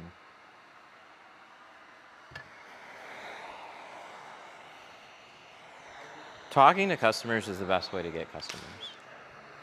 Like actually showing interest, being there. Don't be over salesy, just like talking to people. Because a lot of services are just like, oh, I know a guy. Yeah, that sounds good. I could use some tint. And the next thing you know, they're getting it, not necessarily seeking it out. When you have to go out of your way to find something, then you start comparing. And everybody starts to sound similar, and you don't know what to look for, and then you get overwhelmed. Or it's easy to get overwhelmed. But the best way to stand out and drum up more business is to literally just talk to people, which is something that I hate doing. I like streaming, but I'm not like a local networking business hustler. Jack's more of that than I am. Can you read the fingers on the tint without breaking the tint? So I'm looking for one specific thing, and it's a little hard to see because the film's wet, but I'm looking for this wave pattern. I heat it up until I get these little waves, and then it's ready to go. I don't shrink it more than that. See? And that all laid down.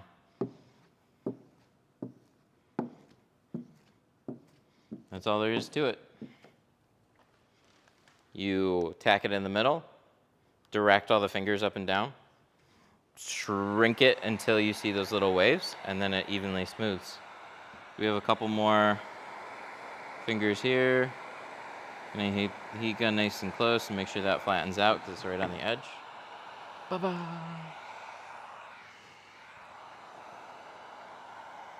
But heat gun, 45-degree angle. Move it towards the film until you see the film start to shrink. Then you hold it at that distance.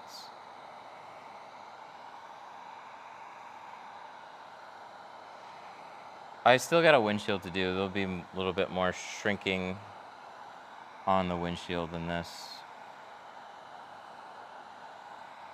There's not much to shrink on this back window, and it goes pretty fast.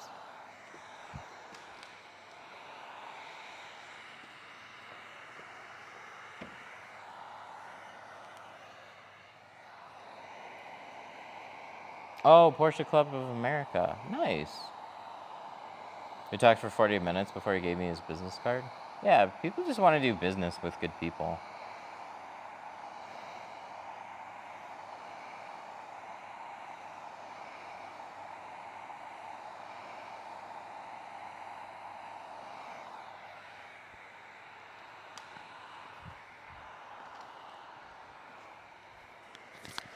That is almost completely shrunk, just a little bit at the very top.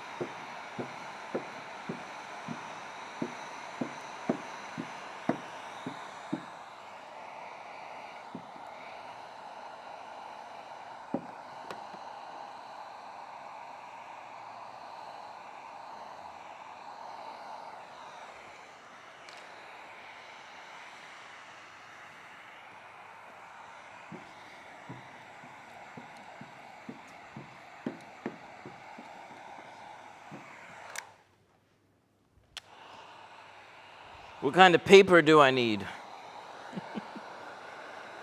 Good paper, my guy.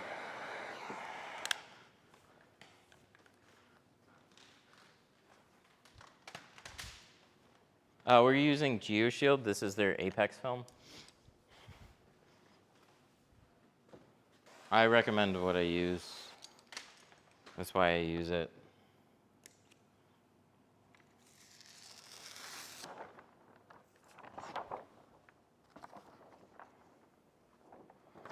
Okay, so now I'm gonna peel. This was plotted, so I'm gonna peel my edge.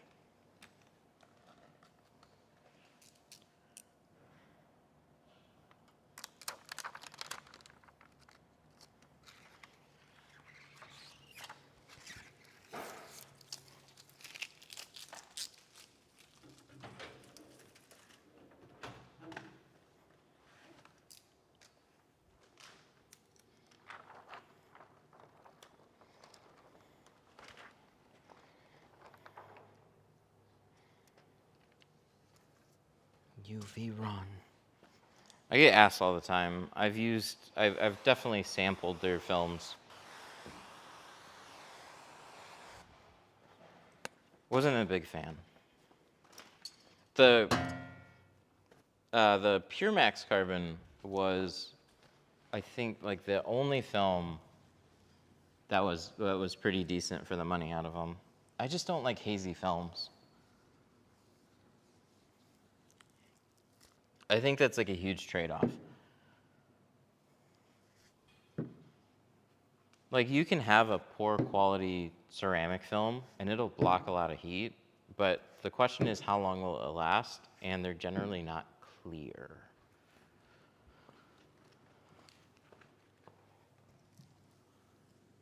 if a film's not clear, then it's just hard to drive with. That makes it kind of unsafe and a road hazard. So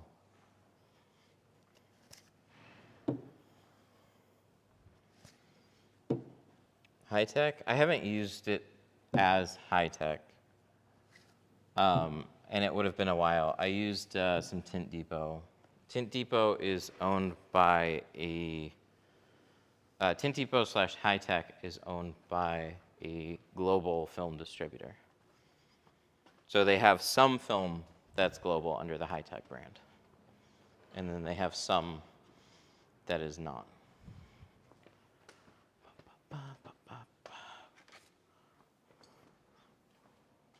Oh, I gotta go to the driver's one, don't I?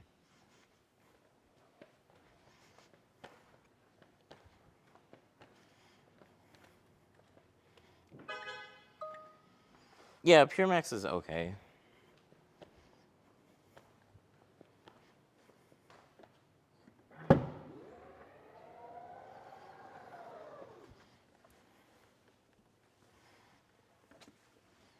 Any tips for beginners learning how to tint, especially the front and back windows? Well, that's what we're on right now. There's no tips specific to you. To a beginner right now. Said that weird. Just pay attention. It's all relevant to you. There's nothing specifically that makes you a beginner that this would be different for. This is just the entire tinting process. This is how we would teach doing back windows and then front windshields. They can be difficult. There's nothing that's necessarily super easy.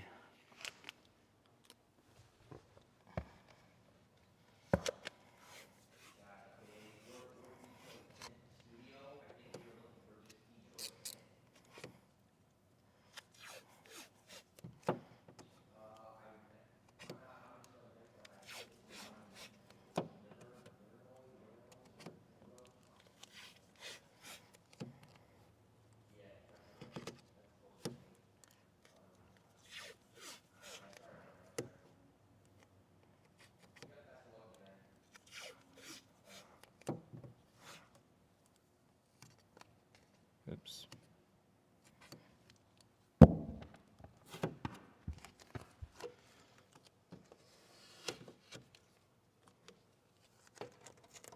So there's a little wire dealy module right here. This is the other reason I like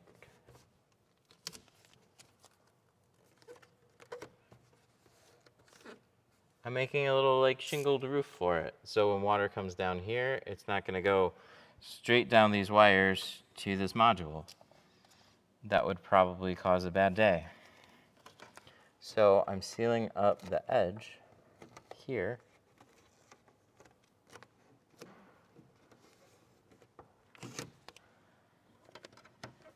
I'm creating a little shingle.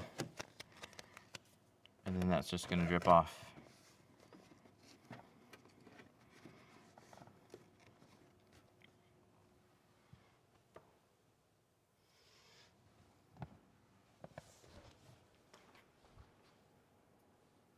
Okay, so back window is all shrunk. Now we need to clean the inside.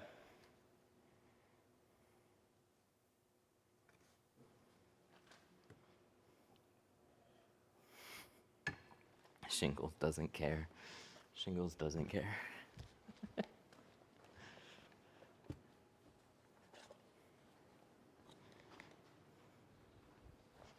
Oh, my spare was over there. Fuck, I did it again. Ah, this is really... Okay, hang on. I have no excuse for this. The camera audibly beeps, and I look at it and go, I got 10% battery. And then somehow, I keep doing what I'm doing and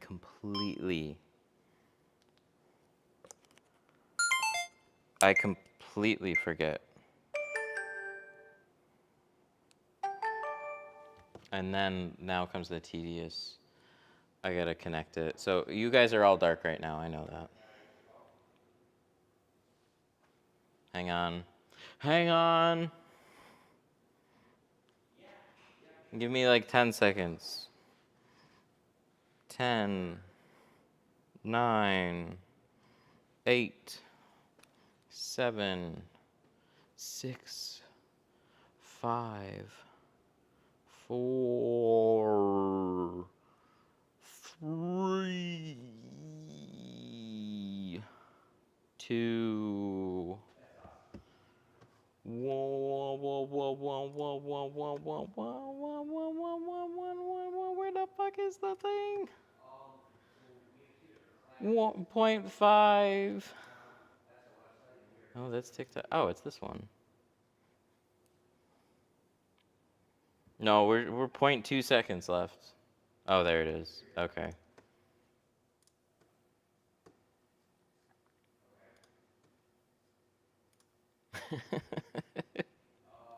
But it's 0.1. 0.1 seconds. Okay, so it's connected. It's not showing up. Copy.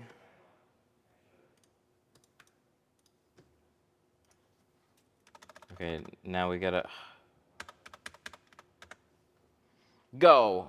Hey, there it is. 0. Oh, we just made it.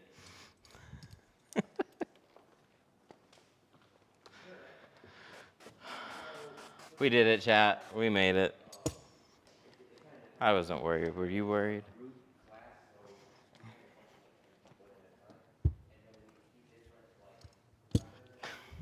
Close the app and reopen it. Just try turning it off and on again. Guaranteed fix every time. I have a server running on my computer, and this part I don't know why. I don't know why. I have a inbuilt stream key, and the stream key is the same, but the PC picks it up and then sometimes changes it. That's what happened this morning. It changed it. It was rude.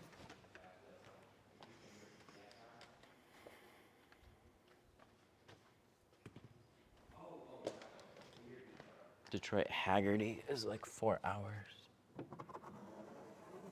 Oh, that's far.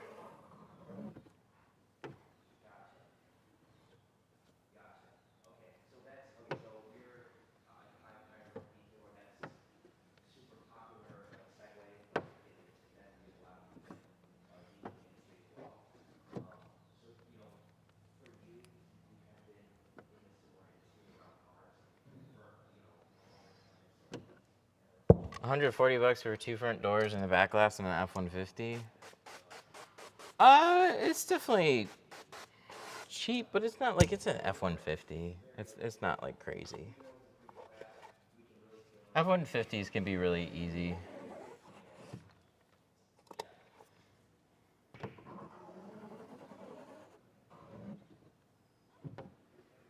Hello, welcome.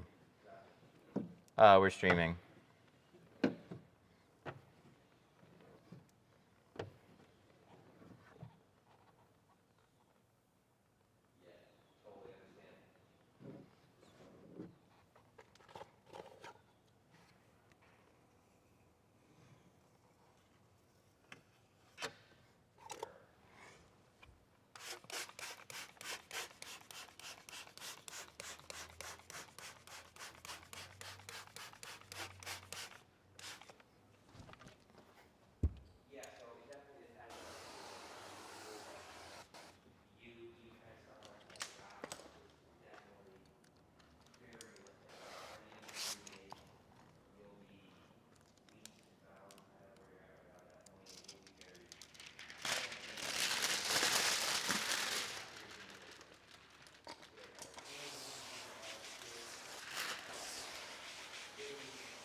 Opti over important? Yeah, I like it.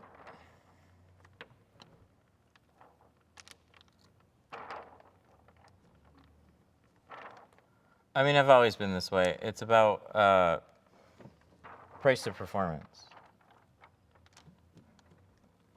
Important is quite a bit more expensive, and I don't get better results. But I was also tinting for a long time before any gels existed. But Opti also dries cleaner.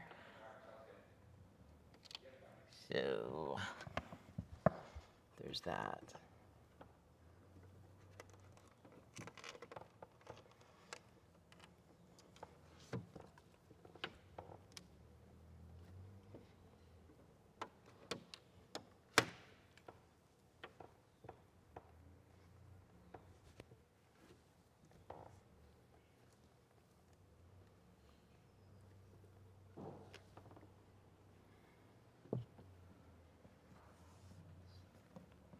Trying to make sure that this is all covered. It looks like it. Cool. I'm using Opti.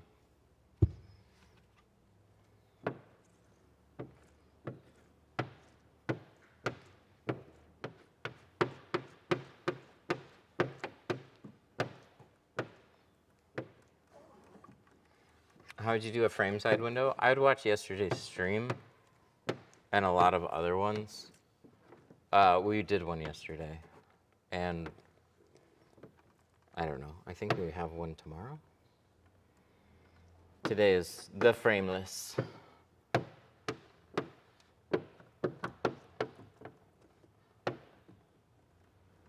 do you think your tint class would differ? Oh, it's a little shorter and a little less expensive.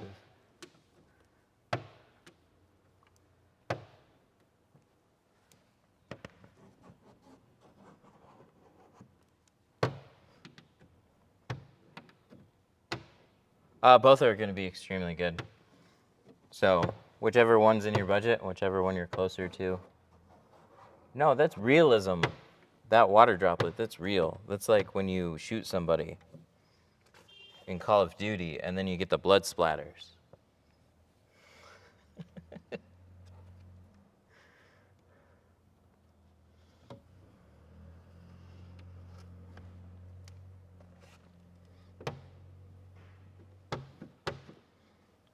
Does that still happen in Call of Duty? I don't play Call of Duty.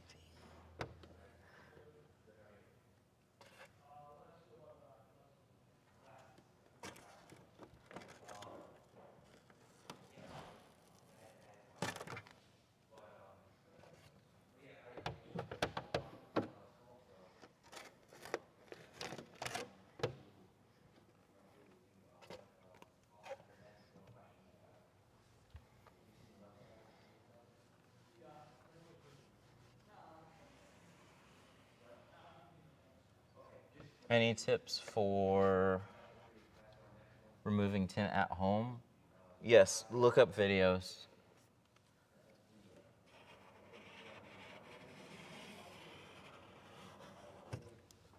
There's really, really good detailed videos on how to do it. And the biggest thing is just being informed before you go to do it. Because it stays colder in Michigan, like we get some hot days, but we get a lot of overcast and a lot more cooler days. I always go to a steamer, but if you live in a hot state, you could always try the trash bag method. Just look up some videos of both, like trash bag removing tint and steamer removing tint. And you'll find really good videos.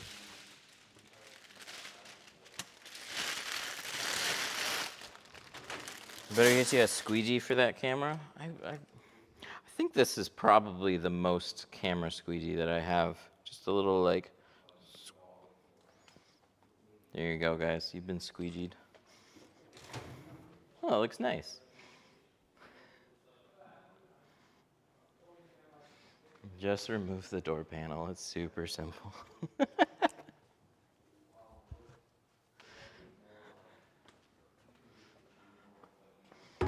It's super simple on a super simple car. And then you get something that's not super simple, and then somebody goes, oh, well, you know. Well, not that one. That's what I see a lot of people making recommendations that are shitty. Just do it.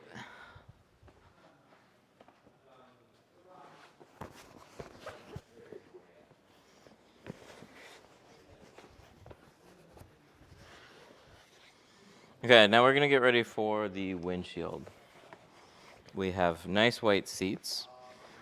I don't want to scooch my butt all over them. Oh, this has a mosquito on it. Look at that. This belongs in like the Smithsonian. That's like perfect. No, it's not my mosquito. I'm just gonna put that out there. Seat cover. We're gonna put one on the middle, and this is gonna wrap over the front screen. I'm gonna pull this card out of here.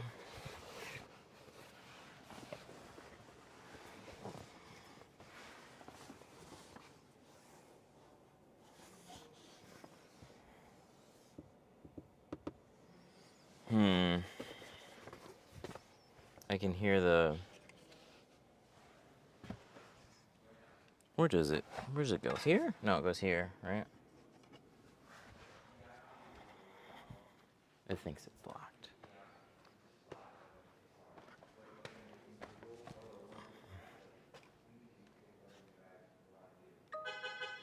There we go.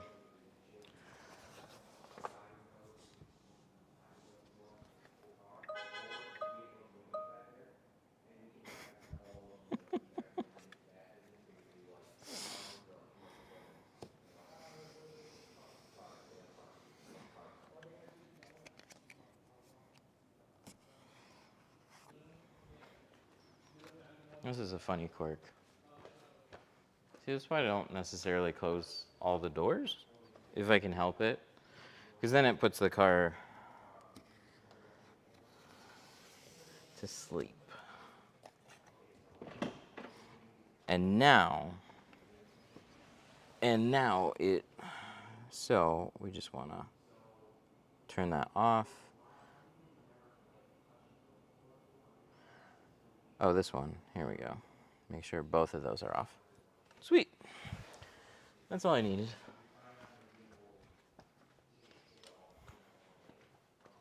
This is the premium. These are expensive now. Like annoyingly expensive. I leased my Model 3 for like $500 a month. Later on, Tesla refreshed, and the tax incentives were huge for them. They honestly were. They cut off a huge chunk off of the bill. Now the same vehicle is like $830 a month. Oh, that's cool. I didn't even see that till now. He put a space roof. The satellite internet module up there. That's cool.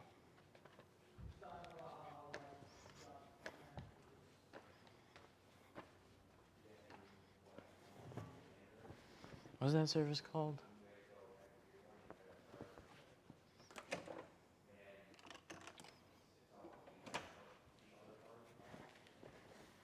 Okay, and lastly, we're gonna do a towel. And we're gonna tuck this all the way up. Starlink, that's right.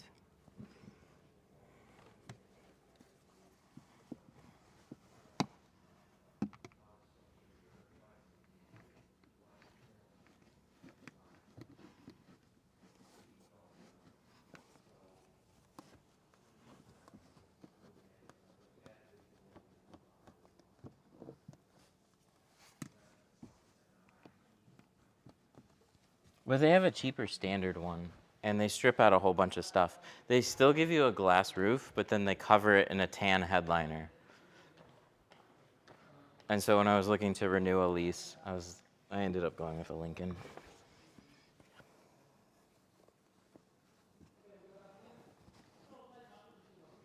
I just didn't want to spend $850 on a premium Tesla.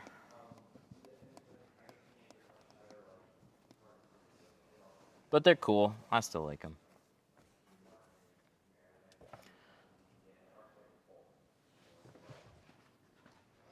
Okay, so now we gotta clean off the windshield. It's gonna be the last.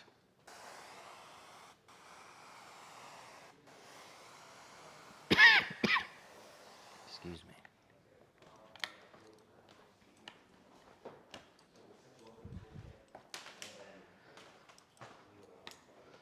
How you guys doing? Good. They're asking about classic. Cool. Yep. So this is like some work for this toolkit that we can use, and we have practice cars that we'll pull in here. And yeah, it was basically one day and the whole day working. Out there, we have two Nissans, an Altima and Maxima that you can that are like So we're gonna scrub this windshield off. general, and it'll basically tell all the distance that you're gonna use. They don't really give me a good door sill on here. Oh, if you, we'll do that. If you want, just, if you want, us to clean your car for you, sure, yeah, we're in the shop. But also, three-day, so like the three-day class, day number one is gonna be like side windows. Day number two is we're gonna basically focus a lot on, windshield and back windows. And then day three is kind of like a three-day. Get the windshield started so I can go back to work.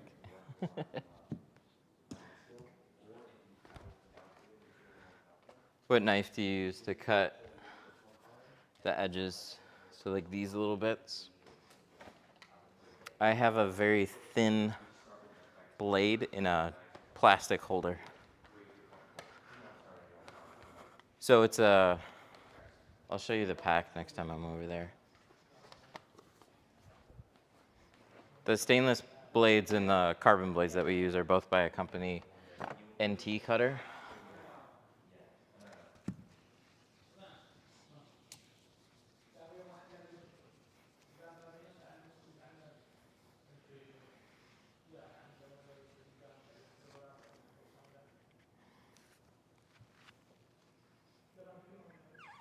This is called the Scrub It.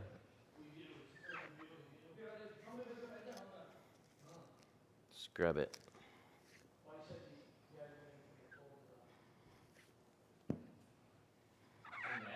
Yeah. Oh, one-day class comes with a toolkit. No. No, okay.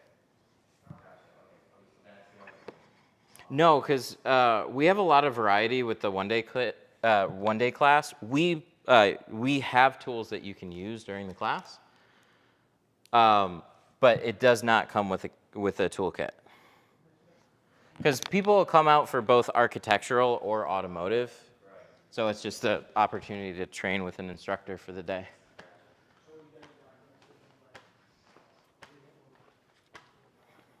For the one day, it'll probably, is there more than one people sign up for the one day and one day sometimes? Typically, the one day classes have been a little lighter. It's usually the person that signs up for the day. So like we've had like a group of 3 sign up, but they're typically like if it's just an individual, they're typically not that busy.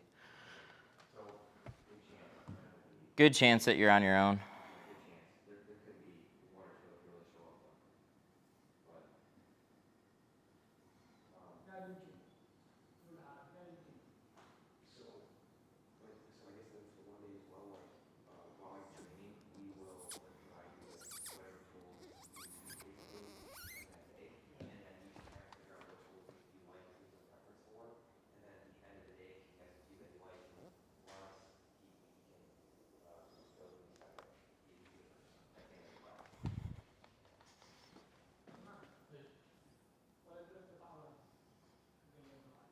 All right, so now we're gonna line this around the window.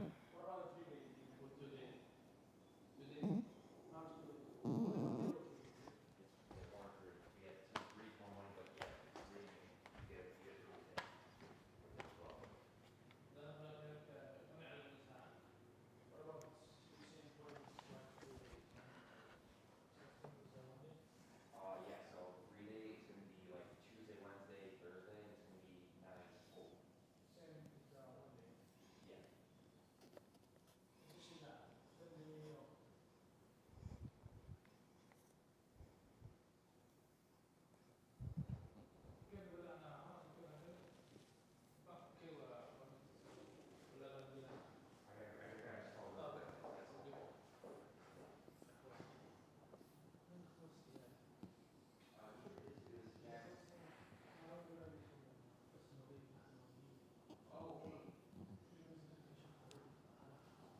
There we go. Looks good.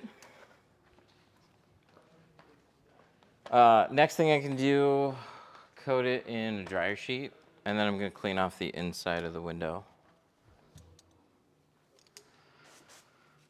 Does pre-cut tint from Tint Zoom still have to be shrunk? Yes. Any pre-cut kit has to be shrunk.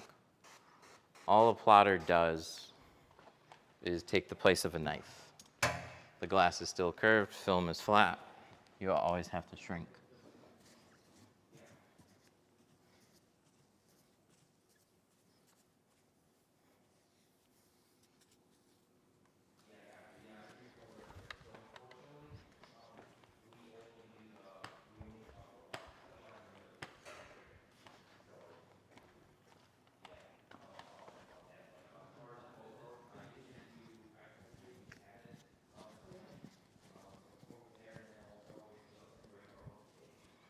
Get a nice even layer.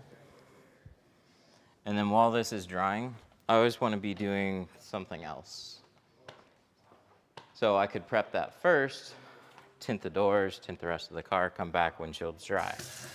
But I often spend enough time now cleaning off the inside.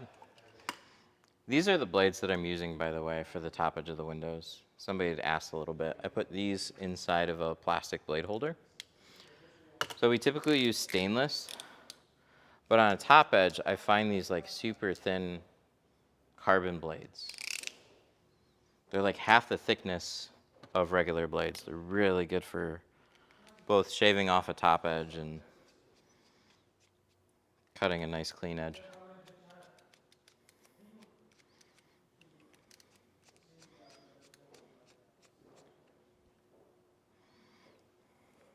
Oh, my screw is getting marred. There we go.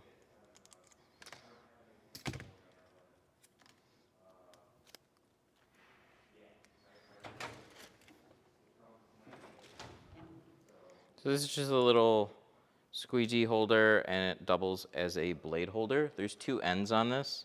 One's just a squeegee end, and then the other can hold this razor blade, just your standard 1-inch razor blade.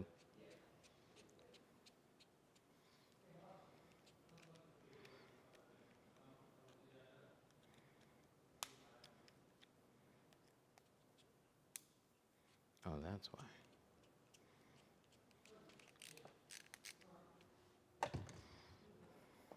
So I'm going to take that, I'm going to take one extra razor blade and hop in here and start cleaning. Should be in here.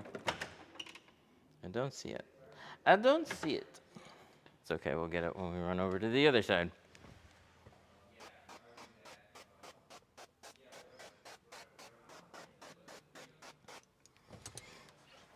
Model Y windshield is going to be the same as a Model 3 windshield. Both of them are very big and fairly curved. And I don't think it's worth removing the mirror.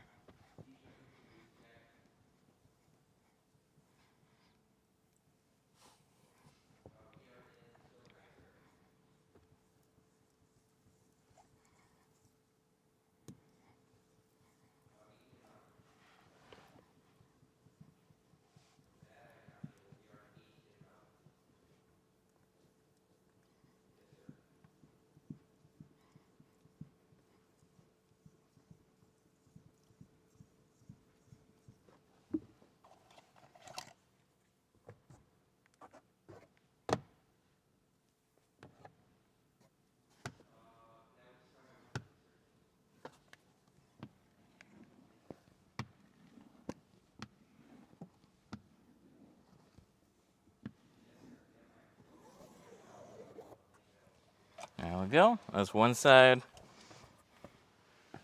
Clean off the other. Just to get started with that. And then we're going to have to sweep it off and restart.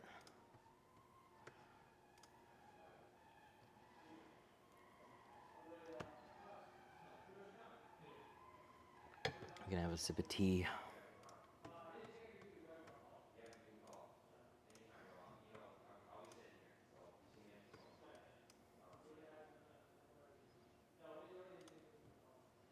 There we go. Other one's going. All right, so we are in the middle of prepping a windshield for a full windshield install.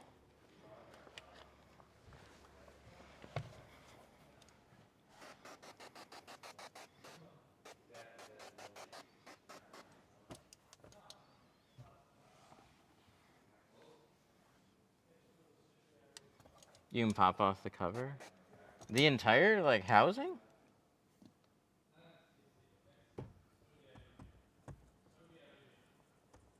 We tried on the previous one, and I'll say like it wasn't straightforward, so I haven't looked at the latest one. But that would be nice if they came off a little easier. And then just gives you a little bit more space. They do give you a nice border. It's more the mirror that gets in the way.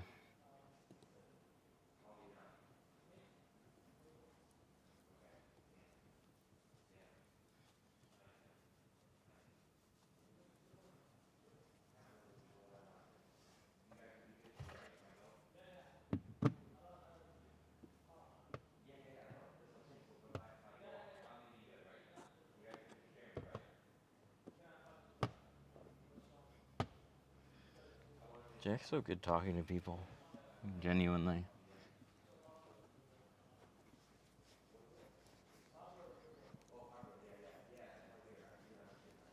Jack got pulled over. I got a great story from Jack. He got pulled over for window tint in Florida and sold the guy window tint. How fucking great is that? Got out of a ticket and sold the guy tint. He's like, do you know why I pulled you over? It's for the tint. He's like, I kind of thought so. You see, I'm a tinter. And he's like, oh, really? I need it on my F-150. Amazing.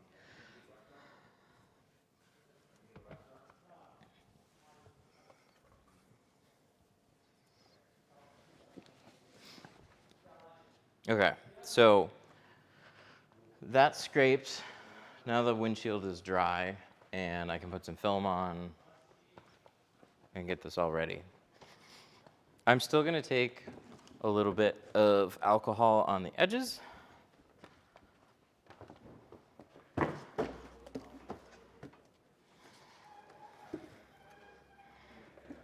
What is this? 36. You can do it in a 36. You don't need a 40.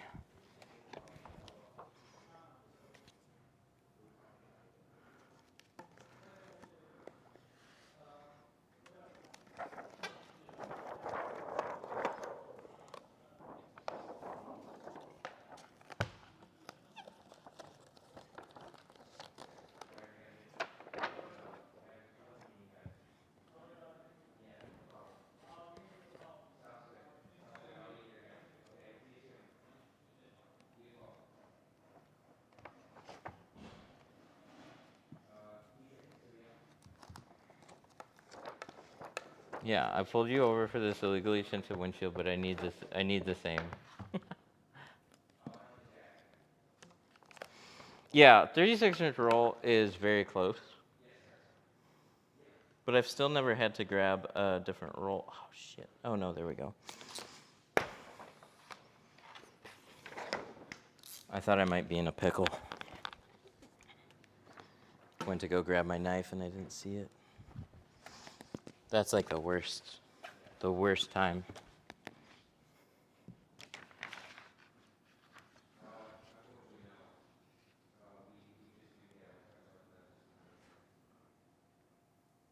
See, you got about this much space up top. That much space up top, similar amount of space at the bottom. That's why I still like 36-inch rolls so much. It's like they just barely fit these, but they fit so many other things too. I rarely have to ever get a 40 because it's a 40.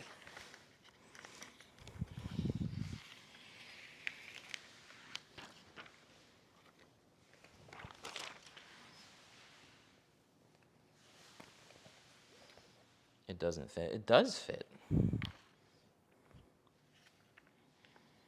I'm looking at it fitting.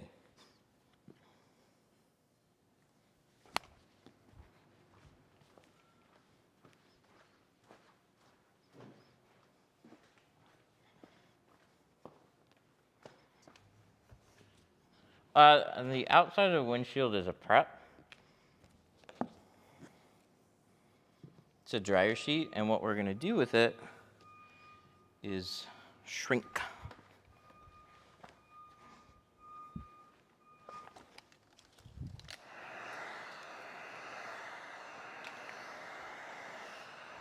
So the weird thing about a dryer sheet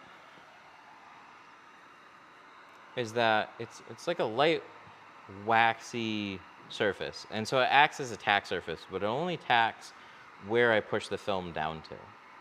So if I take my card and I run across the edge, it holds. But everywhere else that I haven't put any pressure on is just floating. So that's going to help us shrink. It doesn't shrink the windshield, but it helps with organizing while we're shrinking. Heat gun does the shrinking. What is it? It's just about how I stand on this side. I need like a little step stool here.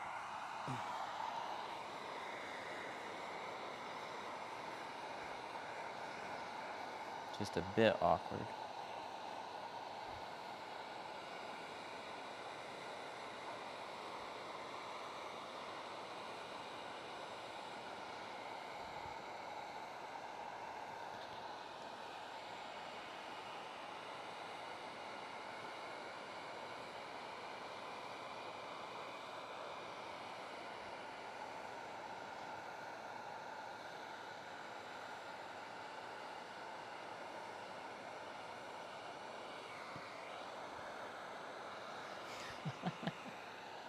I should think about cranking the saturation down a little bit. It looks so fucking blue on TV.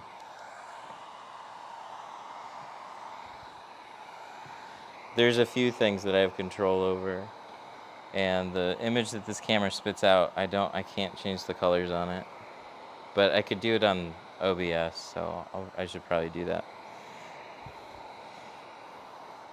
What's the bill on this car? $700 for this one.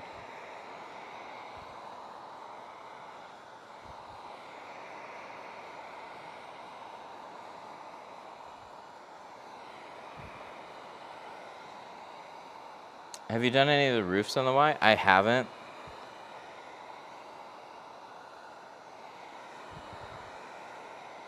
And I still go to this, like, I think it's just unnecessary. People add, like, the roof is 2%, so it's already super dark, and it's already ceramic. So adding a nice ceramic film to the roof is not going to change anything about the roof. So unless somebody wants to go darker, the most helpful thing that you can do is add a reflective film and actually reflect heat away rather than absorbing.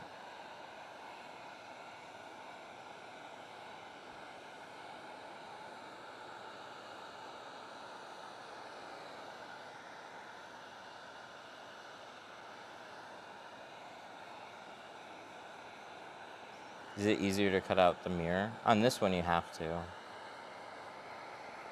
On a lot of cars, they give us these nice little cutouts.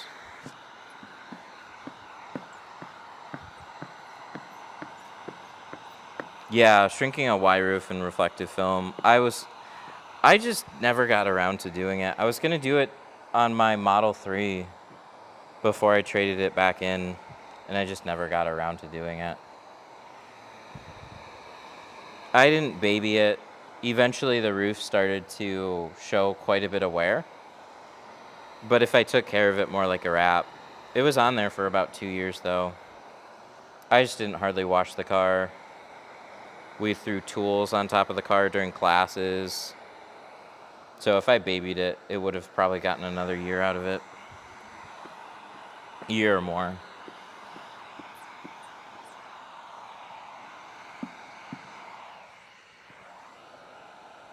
Yeah, architectural doesn't shrink great. Yep.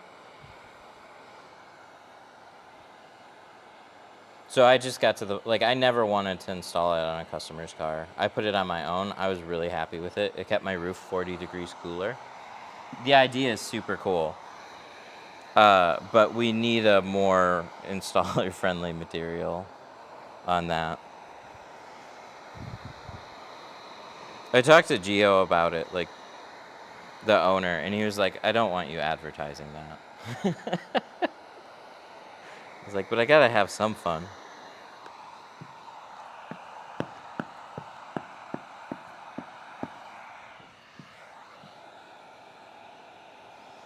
I got a little ghosting at the end. It wasn't terrible.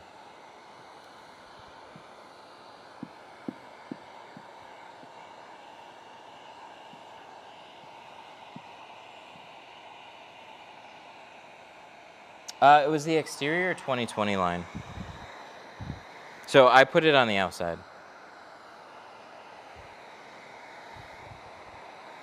So I had to shrink literally to the very edge, which is why it was so difficult. That's why I ended up ghosting a little bit. Otherwise, I would have been okay. But I wanted to put it on the outside to be a, like, oh man, it would have been a fun,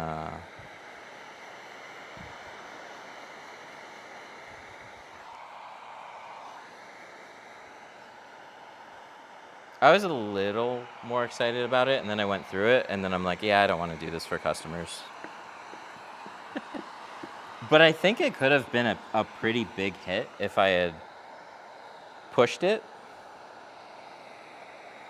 Because every Tesla looks the same, so owners obviously wrap it and do other stuff to look different.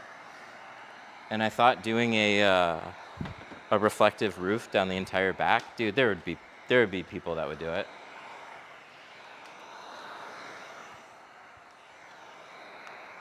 Why are Tesla door windows so sticky? I don't know. It depends. Some of them can be. Could you put super alloy on a car? You gotta look at the, I think you, I gotta look at the adhesive type again. I don't remember. You can put some of the architectural films, they will shrink, but it depends on the adhesive type. If it's a really light adhesive, which that one has, I wanna say super, or what is it? Astro. Astro might be the one that you can do. Or the 2020 series you could do. I'm just putting that down because I'm going to be up shrinking. I don't want to hit that corner.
Looks labor intensive and tedious. Yep.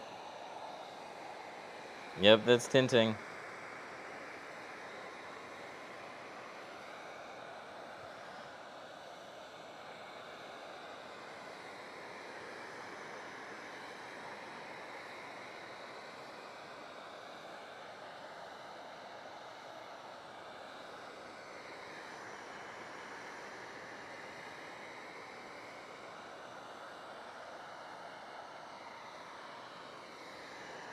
Five on front doors and 30 on windshields? Yeah, I'd do both of those. This one has 5 on the front doors. Windshield's 50 though. I don't have a 30, but I go down to 35.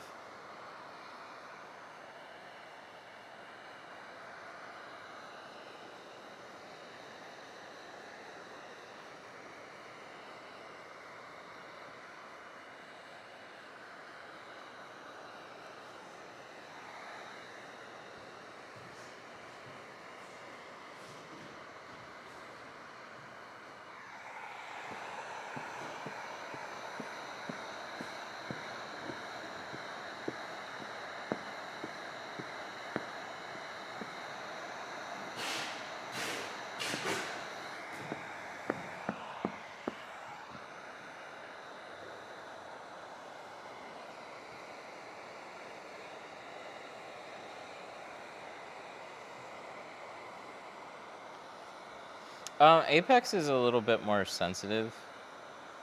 It holds heat for longer. You can get little impressions if it's too hot when you press it down. So shrink it, let it cool, and then smooth it forward. It's also a good illustration for the heat gun shrinks it, the card organizes it. Both are independent. They work together, but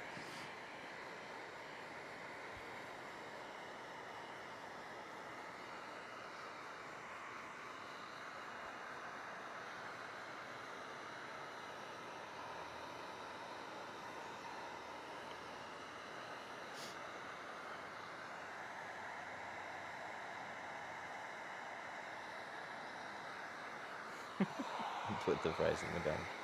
I made that video. That was a good video.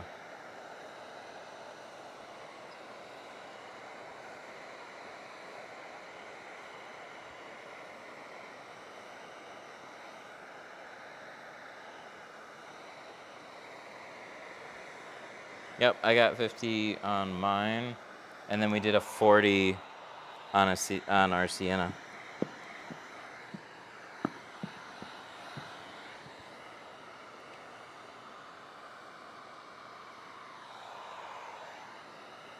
It goes on the inside. We're just shrinking it, so we're essentially forming it to fit the curve of the windshield, and it would be impossible to do this on the inside. So do it on the outside first, and then peel it and stick it on the inside. Oops.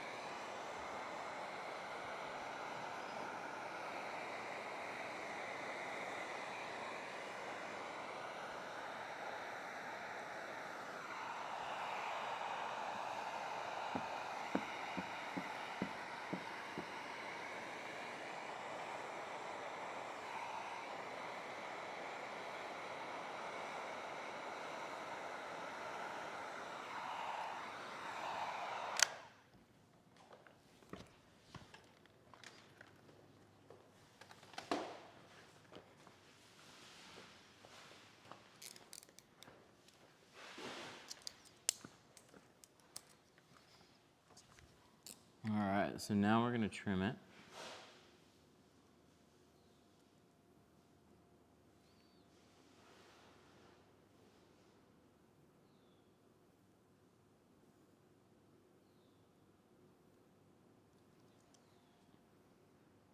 $700 on this one. How many burn marks are on the floor? None.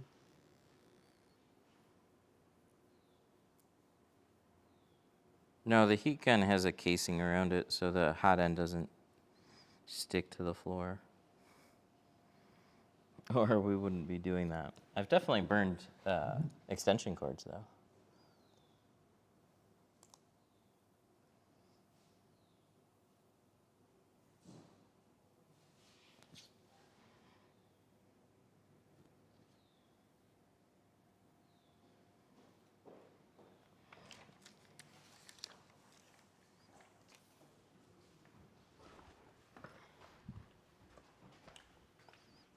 Yeah, this one's 700.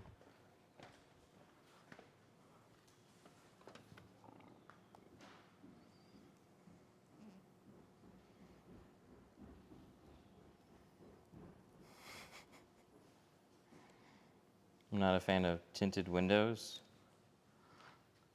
because you can always out it. What? Too dark and then you get pulled over. Well, guess what? There's shades, and you're seeing a lot of people that picked a dark shade.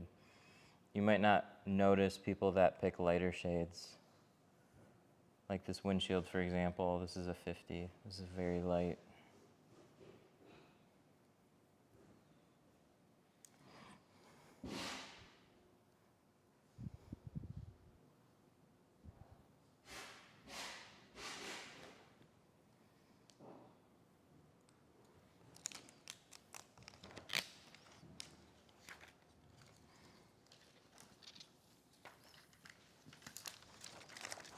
But the nice thing is you don't have to go dark. Going dark is just for added shade and privacy. You can tint a car very light and block out a lot of heat. So when you're sitting in your car and that sun is beaming through, and you're stuck in traffic and you're like, oh God, I'm just getting cooked even though you got that air conditioning blasting. The ceramic film's gonna prevent that heat from ever hitting your skin. And it's just way more comfortable. And you can go as light as a 70. They have 80 and 90% from some brands. You can have it tinted, blocking out a lot of heat, and can't even tell there's anything on the car. You put something on the paint to ensure you don't burn it. What? No. No, a heat gun doesn't get anywhere near close enough. I mean, he does have paint protection film on it, so that keeps the paint safe too.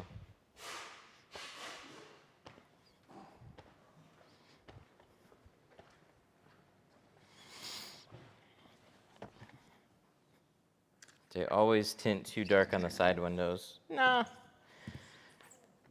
A lot of people can go dark. You're going to see it more so in some parts of town than others. But there's lots of cars on the road that don't have dark film. I have like a catalog of cars that I've done in lighter shades. Not everything is dark. This one will be though. This one, the sides are dark.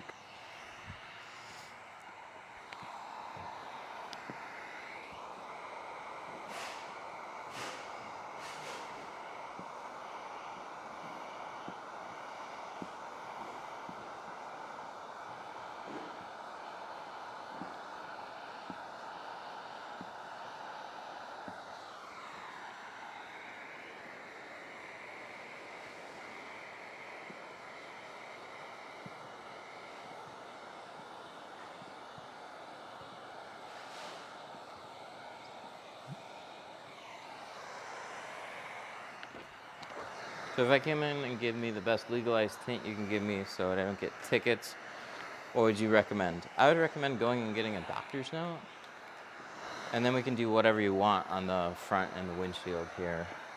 If you don't want to get a doctor's note, then legally you can go as dark as you want on the top 4 inches, and then nothing below that. But in general, if you want something that's not eye-catching, 35 on the front side windows, 50 on the windshield, and then you can go as dark as you want on the back. Every state's going to be a little different on that. And then certain areas. So if you want like a guaranteed, I wouldn't get pulled over. There's a 70 or a 50. You're not going to get pulled over for it.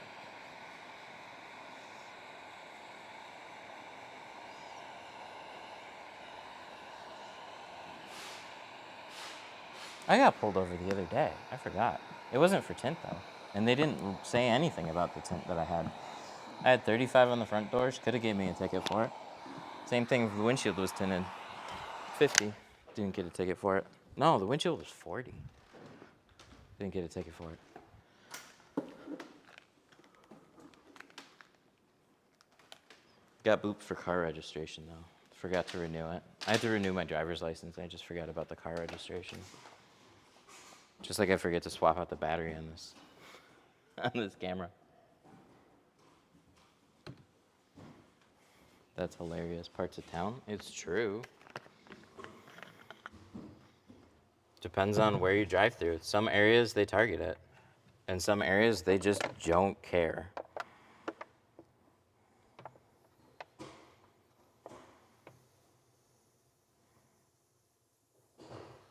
I mean, the police department in one city, Dearborn Heights, literally made it a announcement. They're like, we will be targeting cars with window tint and pulling everybody over.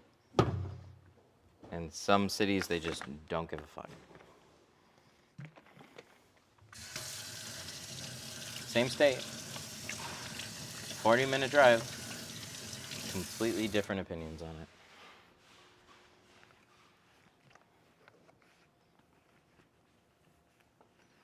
What percent do you recommend on a windshield? It depends on the look that you're going for. I never recommend going darker than 40%. Or 35, sorry. Don't recommend going darker than 35. 35 actually looks dark.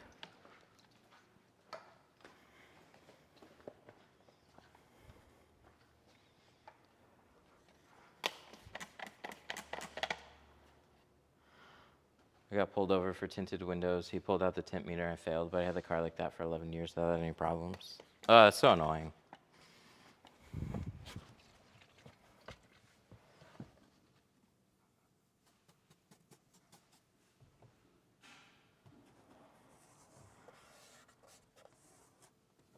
That blows. My brother had a funny opinion about it. He got pulled over for 35 on the front doors, and he's like, well, fuck that. I'm going to go darker now. If I'm going to get pulled over for 35, I might as well have a shade that I want. I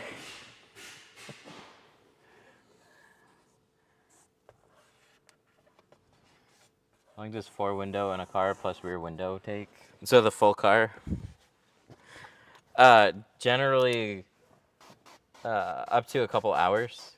We schedule them for 3, and then we schedule up to 4 with a full windshield. Model Y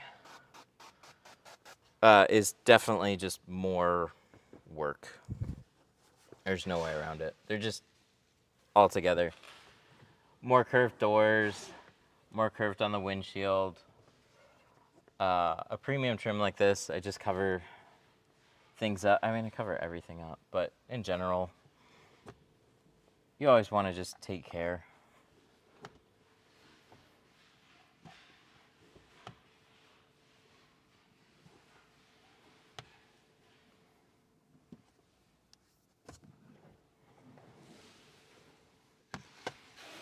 What have you heard about Teslas? Are they good cars? I leased a Model 3 for 3 years, and it was a great car.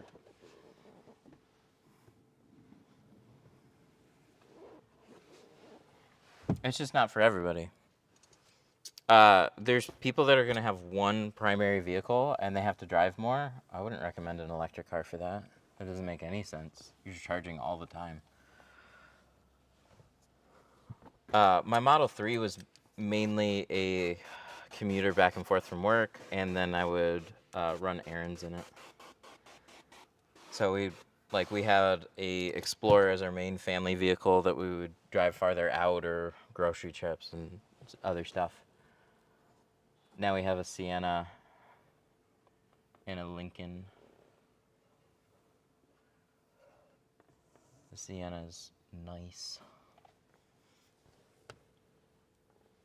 You can fit so much shit from Costco in there.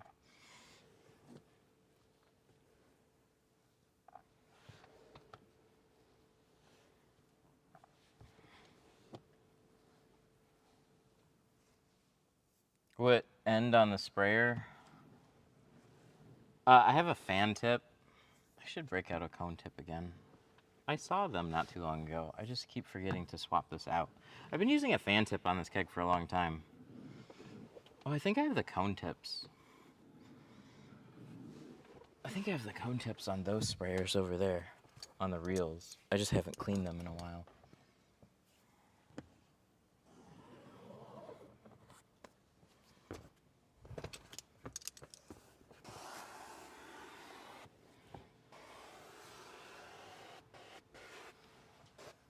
All right.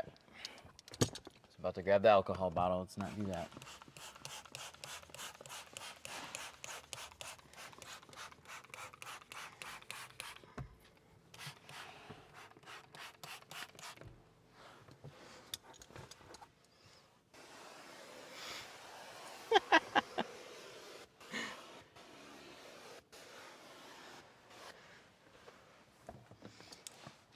I used to work at selling Teslas in their main hub, and Teslas are highly unsafe vehicles and are cheaply put together.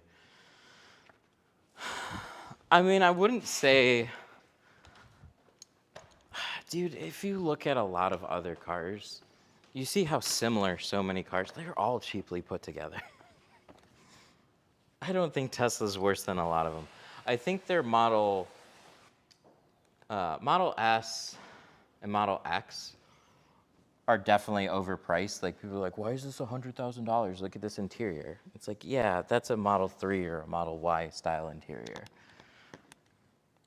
But the Model 3 and the Model Y overall, I don't think, they don't strike me as cheap. They strike me as disposable. So, like, if you get a little door ding, it's fucking totaled. Battery cell goes, like, oh, yep, your car's fucked. But in general, dude, I lived with one for 3 years. I didn't have any issues with it. It was perfectly fine. It was fun to drive around, awesome for the money. And I would do another one again. It's just like, I wanted a Model Y, and I wanted the premium trim in all-wheel drive. And that's $830 a month. I didn't want to pay that. I'd rather have a Lucid. Yeah, but a Lucid's going to cost you how much more? Same thing for like a Rivian. They're going to be like way more expensive.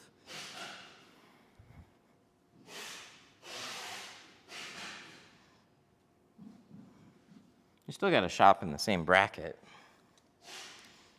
Like, I'd probably rather drive a Urus than a Lincoln, but like, here we are.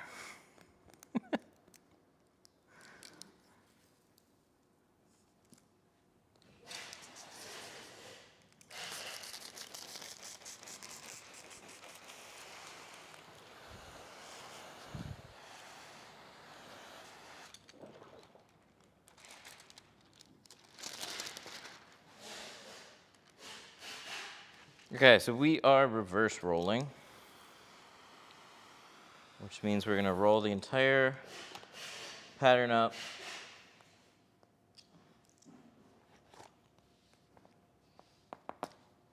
Like a poster, and unroll it inside the car. We loosened up the liner first.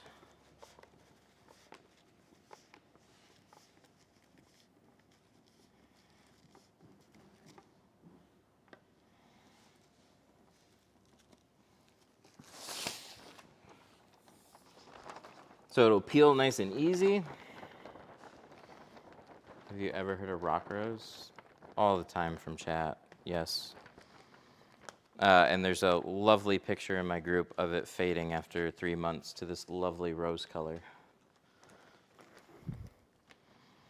I get asked, if it's a budget brand, I get asked constantly about it. Look, somebody just sent a rose. It's just another extremely cheap brand. I don't like them. I don't like any of them.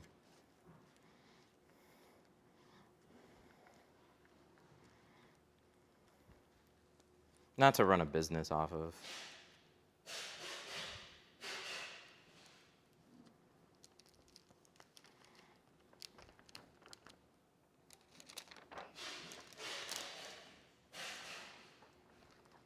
Your material cost is not the major cost in your window tinting job. So when somebody looks at a $200 roll of film and then somebody looks at a $300 roll of film, the difference between those rolls is $100. The difference between how much that car is going to cost you to tint is negligible.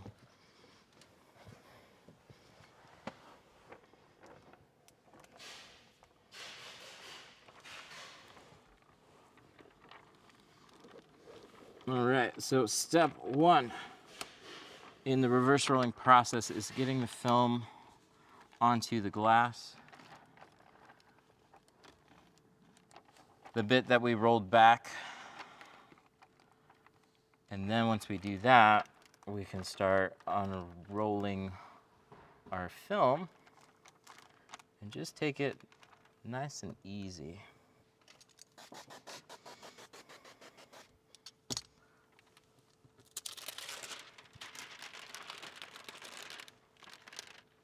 We gotta work around this mirror.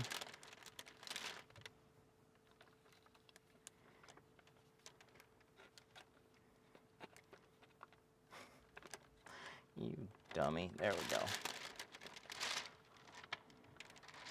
Just for personal, I still wouldn't use it for personal.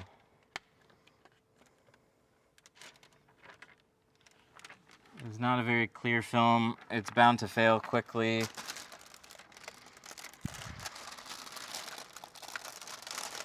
If you want a cheap roll of film to like practice and install, get T-View off of Amazon. It's like $100 a roll. But I don't know. I don't know how many, like, you're not gonna listen to me. Do you know how I know? This is what Jack did. Jack didn't listen to me either. He worked here and he still bought Tint X at the time. He installed it on his car and then he was like, oh shit, this is really bad. I was like, yeah, I told you it would be.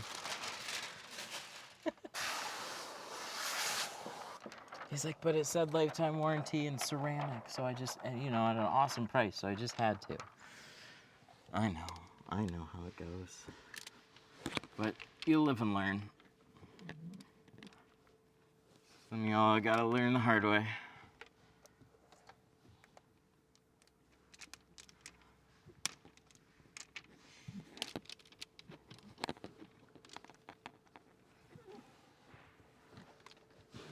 Okay, where are you?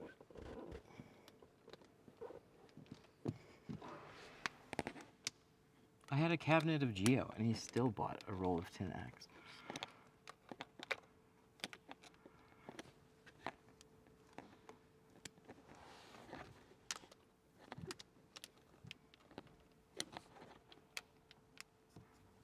Okay, let's get that lined up.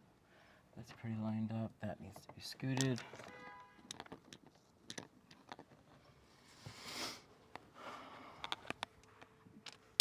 There we go. Amazon is generally not good film. They're like TV is good to practice with. It's like $100 a roll. But Amazon has a lot of films, but you gotta understand every one of those films that are on there are getting hit with like a 15% Amazon tax. So when you find a cheap film on Amazon, now take 15% of that and give it to Amazon. And then they sell to anybody, which isn't a problem, except your average person doesn't understand that tint is difficult. So they get a roll. Oh, I tried it. I sucked. And then they just get a free return and just say like, oh, the product didn't work. So there's no real good film brands. There's just lots of really random, inexpensive film brands that are on there that are gonna have a shit ton of costs in marketing and platform fees, and it's just a numbers game. They will lose a lot of money on returns and whatever else. But the film costs them next to nothing to list, so then they can keep doing it. And you don't know any better, and neither do a lot of people. So you get a box of film. If it goes okay for you, cool. If it doesn't, fuck you. But there's no real film company that sells on there.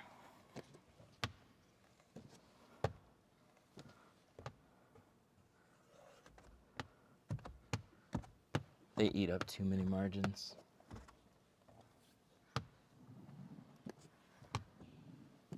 I just tried Amazon Tint. It didn't shrink properly. Do you have anything to compare it to, though?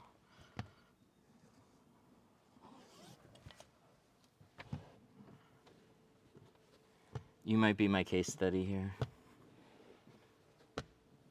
I've bought film from there. It does shrink. It's just most people buying from Amazon don't know how to tint, which is why they're buying from Amazon.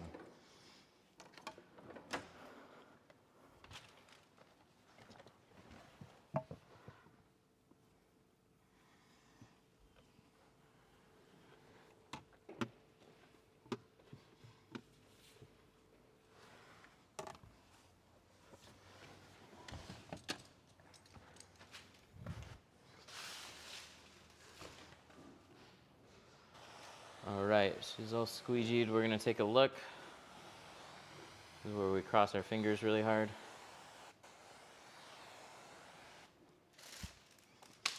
On a 3-day class, do you go over windshield install / shrinking? Yeah, absolutely.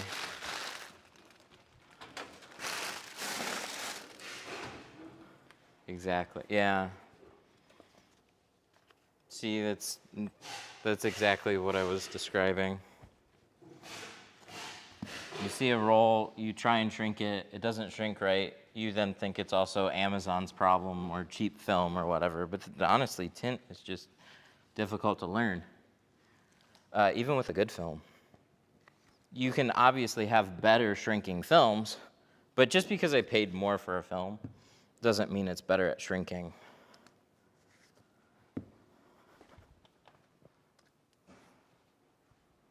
What's fake? What did I say is fake?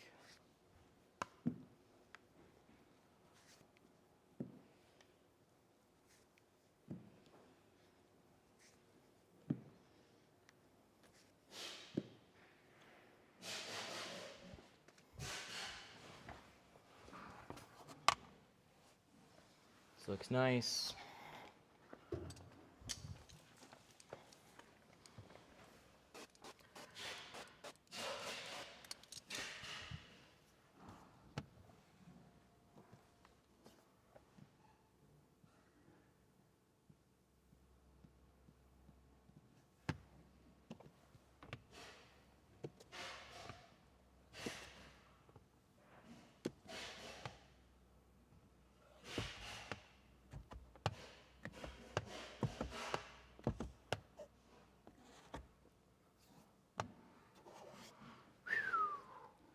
Looks good.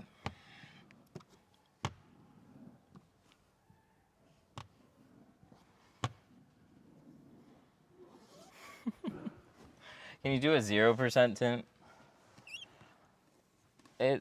So if it's 0, we're not letting any light through. It's going to be completely black. You can go really dark. Some have a 1%. Geo has a 2%. I've installed the 2%. 2% is really fucking dark. 0% technically would just be black vinyl.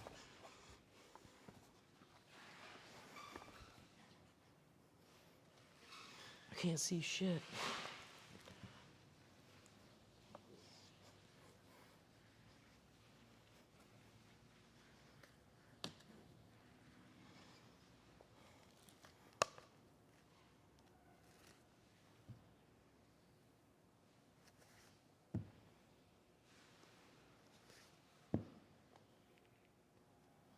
Looking good. Still looking good. Don't want to jinx myself.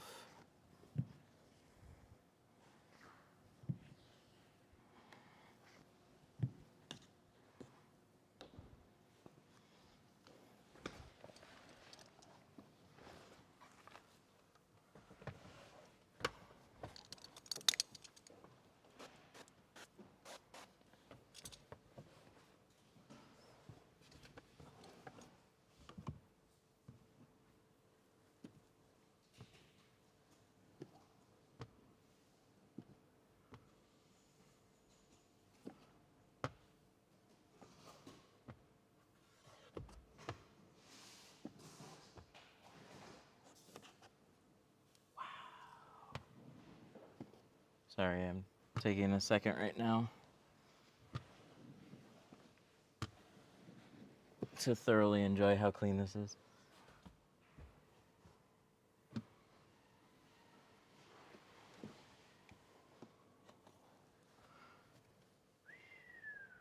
That is pretty fucking clean.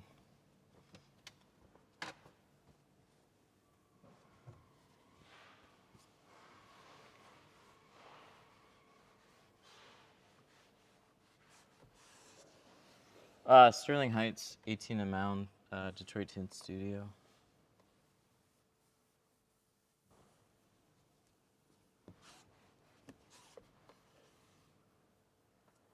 Whew. Oh yeah, that's a line on the outside. I'll go clean that right now.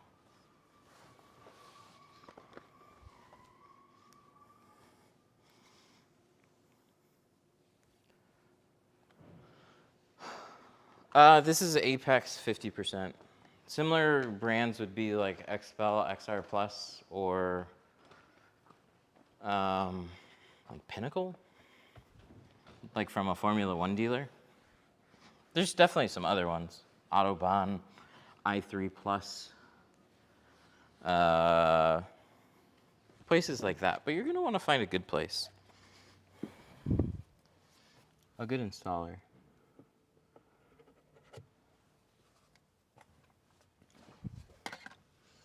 But this is Apex Ultra by Geo.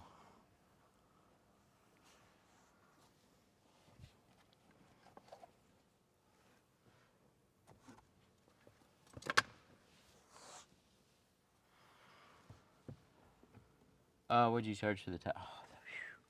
Whew. I saw like a little zzz, and I was like, oh no, that could be a little squiggly dust hair. It was a little water driblet. This Model Y was $700 for everything.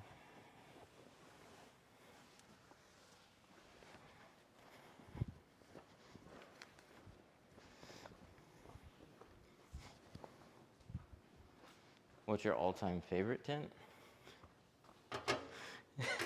This sounds like a classic car question. This one. It's our most expensive film. It's the latest. It's the greatest. It's really good. No, it was that film that I used to use 3 years ago, but I just don't carry anymore.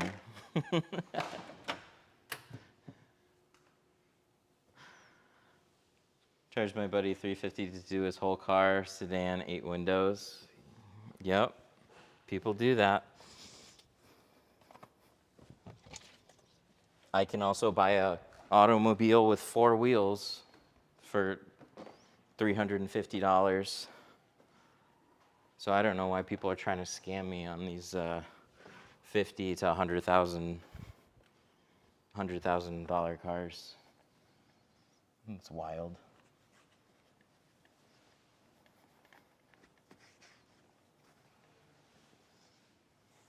I was gonna lease one of these. They were trying to charge me $830 a month.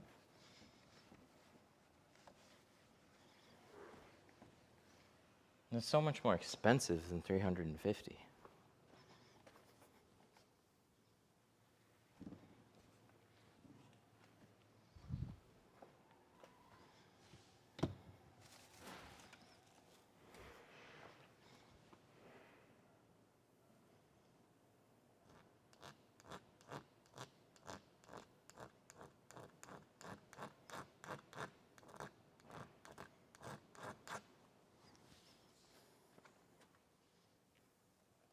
Oh, I think we gotta do this one too a little bit. Let me grab a new blade.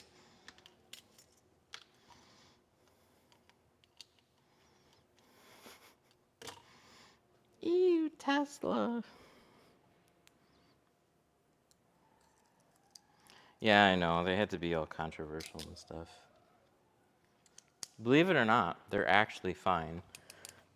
And I don't know. I lived with one for 3 years. It was actually fine.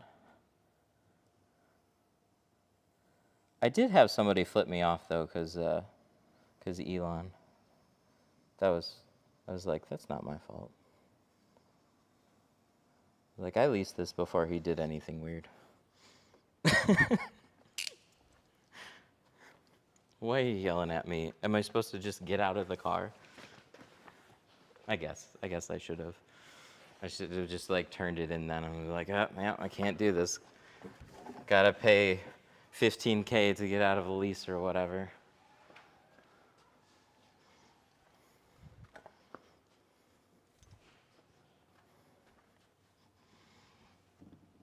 So there's a lot of tinners that also have very polarized opinions about these. Like, I'll never touch a Tesla. There's too many problems. I have seen back window issues, glass cracking, back window defroster issues to be aware of. When the Model 3s first came out, the back windows were cracking. It's the world's largest fucking back window. So I give them a little bit of credit. They fixed the issues. You don't see that anymore. Could have been a glass manufacturer thing. They still have fragile defroster lines.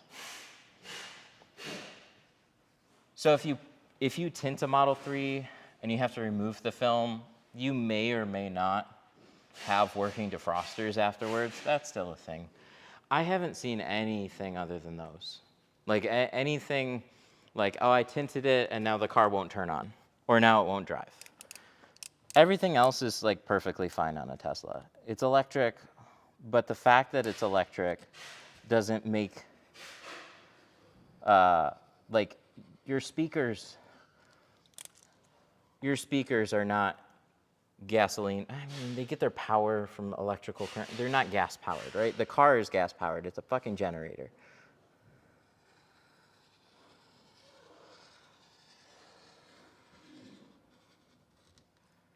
I thought they were super fun to drive too.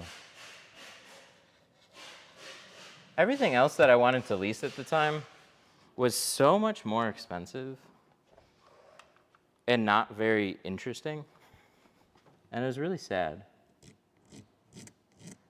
And then I saw a Model 3 was going to be cheaper, and I wasn't looking for an electric car. I was just like, oh shit, looks like I'm getting an electric car. And you know what? It was fine. It was fucking fine. But I wouldn't use it for road trips. That to me is kind of stupid. But that's okay if you do. We're all different. But the polarizing like electric car versus gas car is a huge meme and can go die.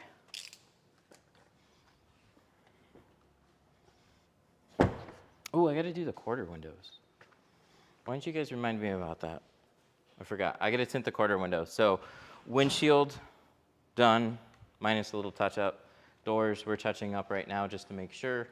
I gotta throw some film on the quarter windows, and then this will be all set.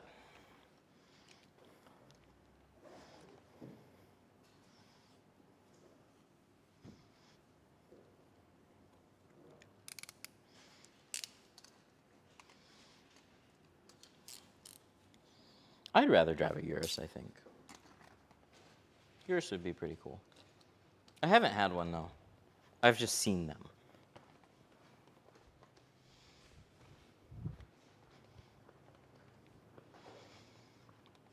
The outside looks decent, but the interior is just a steering wheel and an iPad.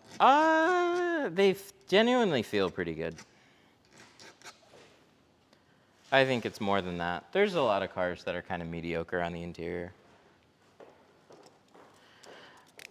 Just wrapping up, I got the quarter windows left. Everything else is all done. Awesome. So it's turning out That's fantastic. super nice. Now, I had the overspray, so it's just a mild soapy water. Okay. Do you want me to wipe off these panels too before you pull it out into the sun? Yeah, that'd be good. Okay, I'll do that. Paint protection film, I'd imagine might be a little bit more touchy sometimes, so I'll do that. I'll wipe off all your panels before I pull it out. I got some PPF spray in the bag. Ooh, yeah, I'll use that then, if you don't mind. Super. That's awesome.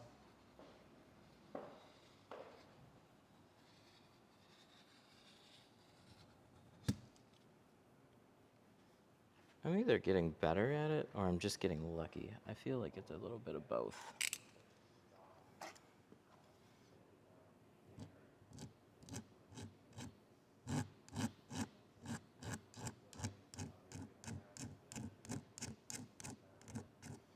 I think Teslas are worth it at a certain price point.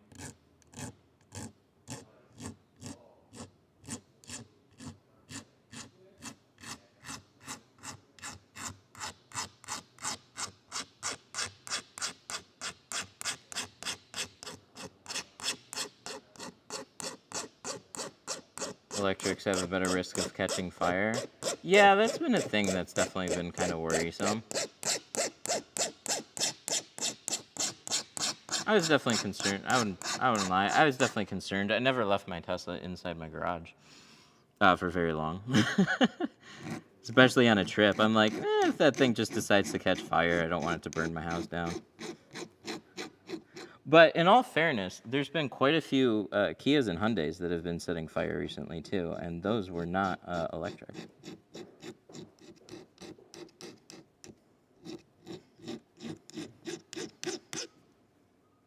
Oh, that was cool. You a truck guy? No, I'm an SUV guy.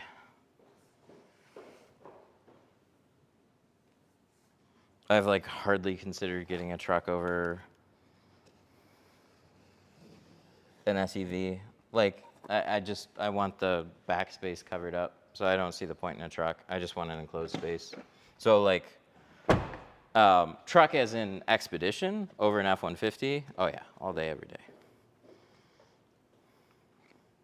F-150, like they just, I'm not gonna be hauling anything in a truck that I wouldn't have in a SUV. So I'm not going to the store and getting some lumber.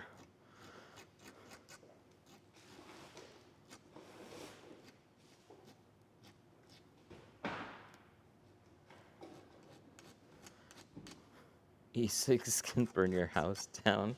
Even laptops too. Fuck. I mean, the device that you're typing on right now for this comment, it can burn your house down.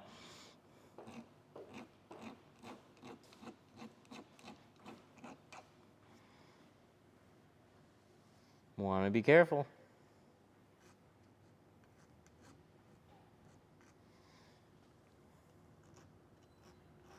What about sedans? I had a Model 3. I had it specifically for the classes. It was a lovely car. I wanted a Model Y instead.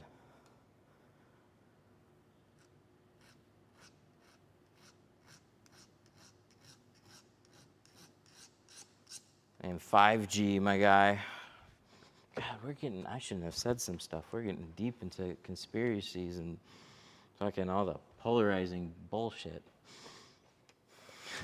that I just frankly don't care about. Do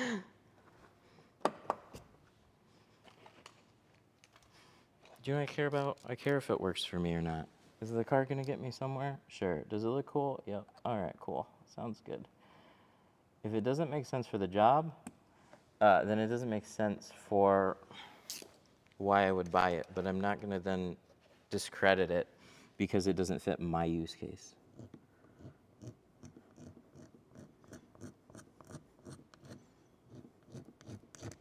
How do you tint the mirrors? Personally, I don't.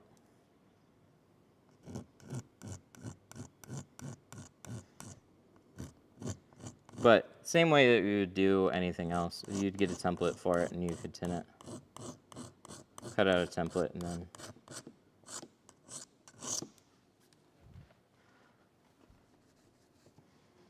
That's nice. Okay, I'm really happy with how this turned out now. This is a little needle file, flat one. I think this was from Lowe's. I like these files the best.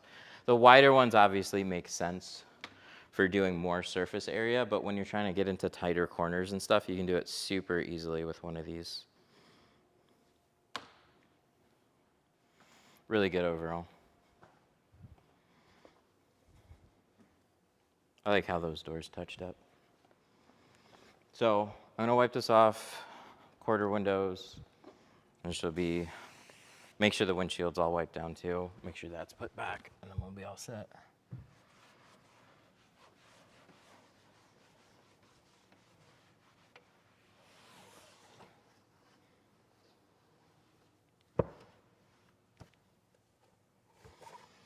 See, I try not to, like, so on frameless doors, I try not to intentionally overlap the edges. I like getting them like really close without going over. If I need to,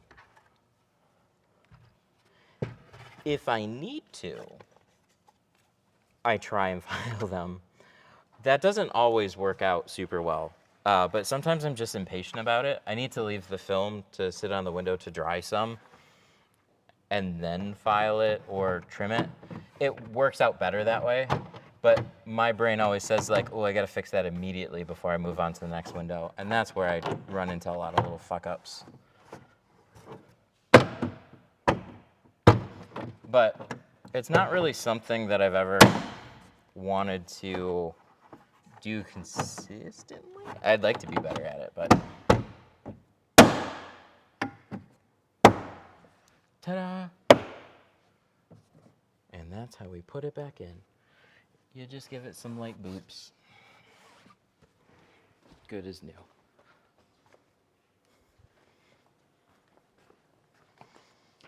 Basically, go to a tint shop and ask for Apex 50 for the front windshield. I know Florida is illegal. Yeah, but nobody noticed 50 on a windshield. A little bit, but not really. It's not something I would worry about. Here, everything's illegal on a windshield without a doctor's note, so. And I have one with 50 and one with 40.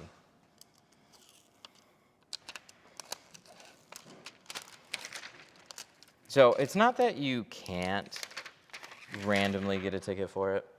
But for the most part, cops want to be able to see the driver.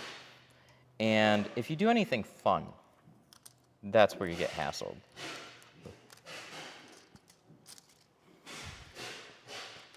You know, like, I had tint on my car, but I also had a super loud exhaust, or I was driving fast, or my car was a bright color, or I had it wrapped. Like, anything eye-catching, they're going to look at, because that's the whole point of being eye-catching.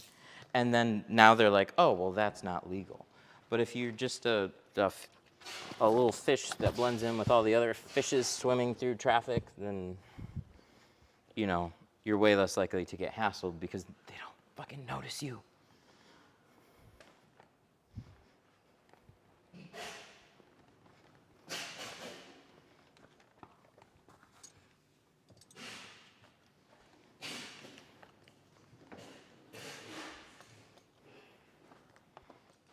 How much does it cost to get a car like this tinted? We do them for as little as $450 all the way around with the windshield. This is going for our top of the line dual layer ceramic film. I'd also like to throw in there, you got the whole thing wrapped in a stealth PPF.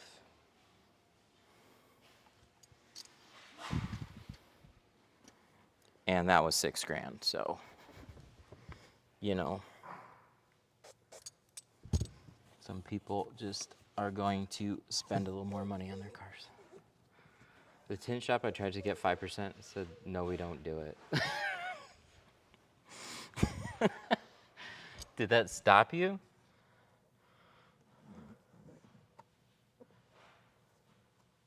Dude, some tint shops are so funny to me.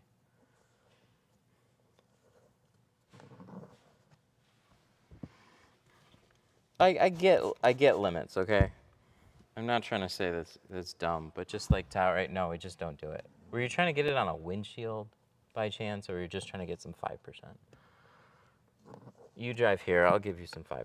Not on your windshield, though.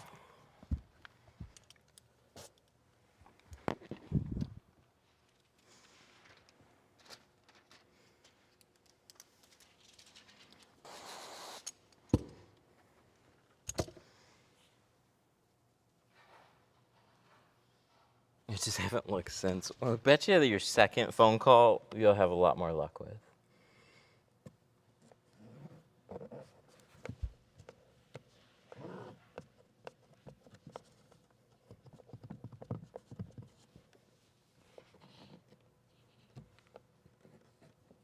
There's some shops that just don't do anything on windshields or only do ceramic on windshields.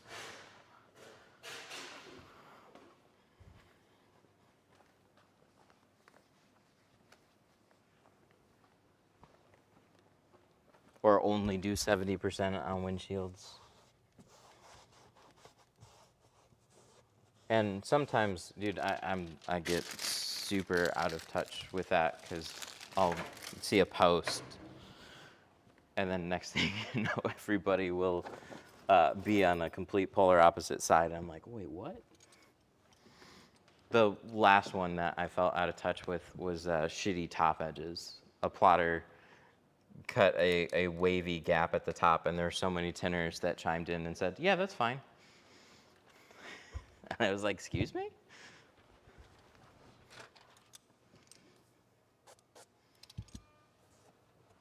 A shitty looking top edge is just okay? Yeah, it's just what the plotter cut. Okay, well, fuck me then. No wonder so many people say plotter software is good that I feel like is garbage.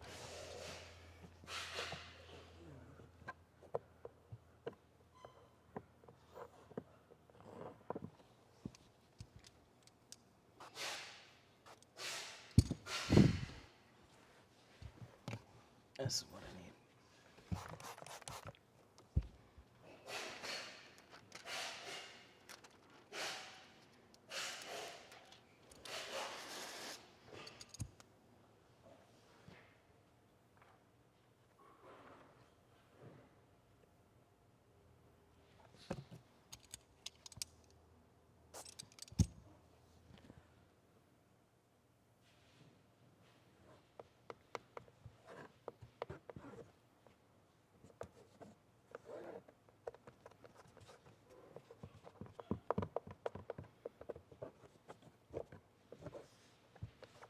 Nice. All right.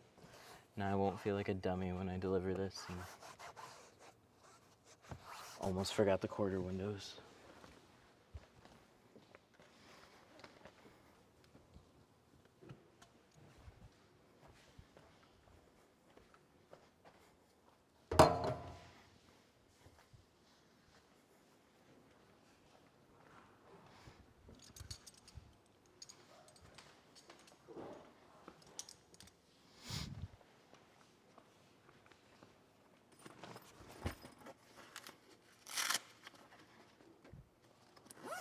I'm gonna keep this off camera because nope, that's close. Said he had a detailing spray. Oh, this stuff. Detail spray. X spells detail spray. Let's go. Got some brand new towels. Be busy in Florida because people tint their home windows as well. People do it here too.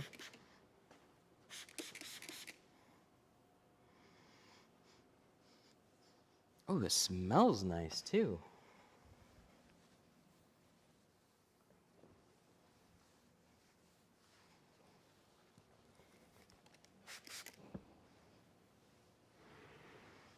This car came in clean, and it was just PPF'd. I don't know how long ago, not long ago. But because it's so clean, I would honestly rather wipe off all the panels from the drip marks. I'd be more concerned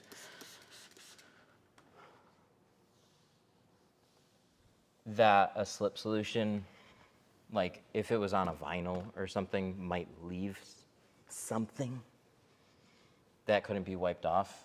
And I just want to make sure I wouldn't be on the hook for anything like that.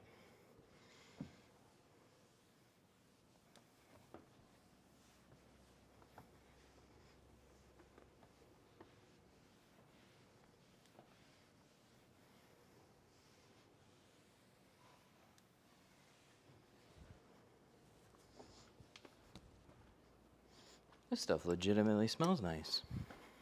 I like it.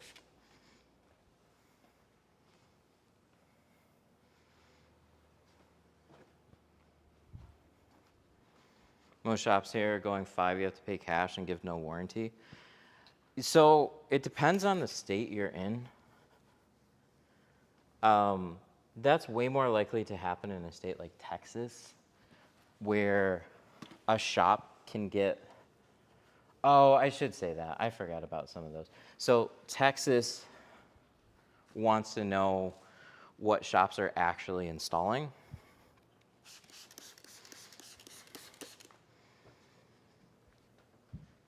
And they'll actually fine the shop. So they want stickers on the windows. So I could see a situation like that. I forget, here in Michigan, like it still sounds kind of silly to me, but we don't have state inspections. We just have yearly registration.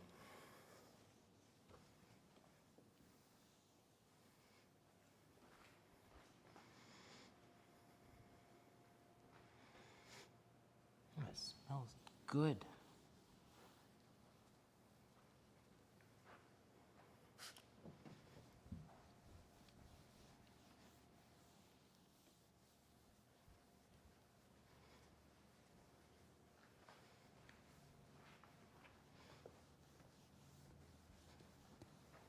They did a super nice job on this too. This is coming from a nitpicky tinner. Dude, this looks super good. Let me get a couple more towels. Probably gotta throw these away now, right?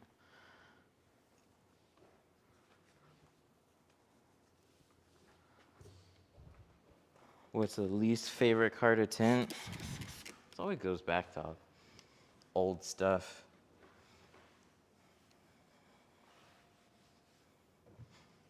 Texas just did away with state inspections? Really? I'm not gonna give XPEL complete credit for that, but I wonder if that impacted that.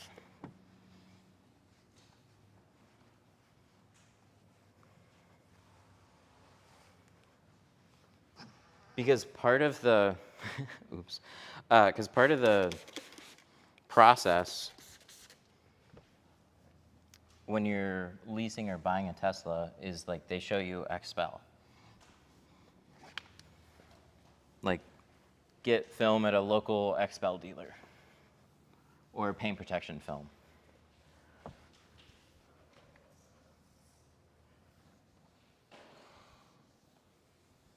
And it's always been kind of silly that it's a weird law like that, but that's awesome that they did away with the inspections. Its yearly inspection actually do something about the window film too?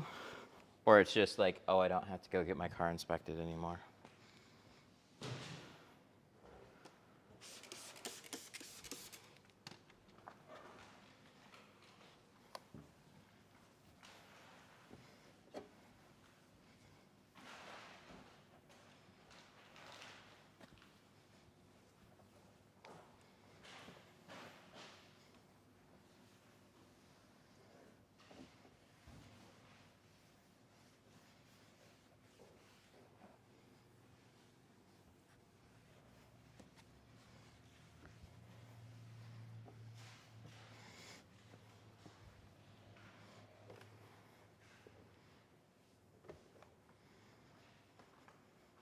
Nice. Very nice.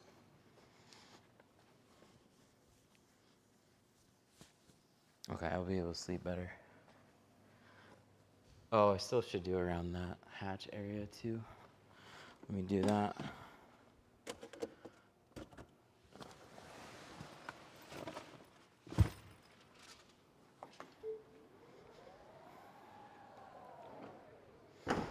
Yeah, like all this, just to make sure.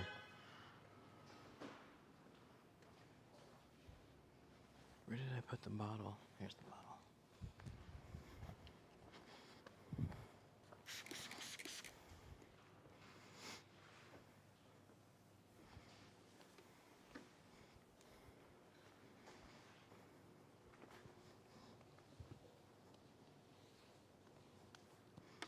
You know, I wouldn't, honestly, I wouldn't mind wiping down customer cars. But I would just be really pick and choosy. It wouldn't be full SUVs most of the time. But a lot of cars will not have gone through a car wash immediately before coming in here. And so I wouldn't just wipe down the panels that I worked on, because then you make the doors look really nice, and then the front or the rear looks like shit.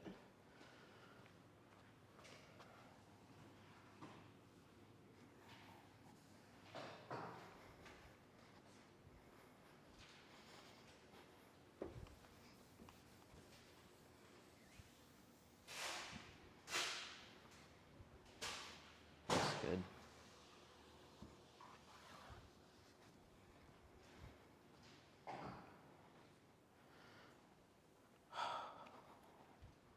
Looks super nice. All right, I feel better now.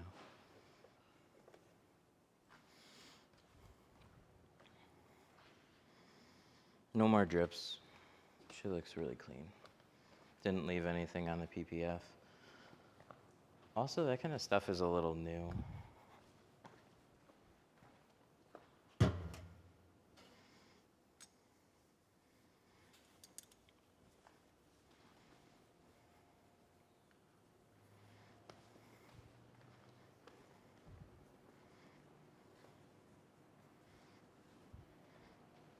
Paint, I never had a problem though. When I go to apply tint, it gets stuck on the window, doesn't slide easily. What film and what slip solution are you using?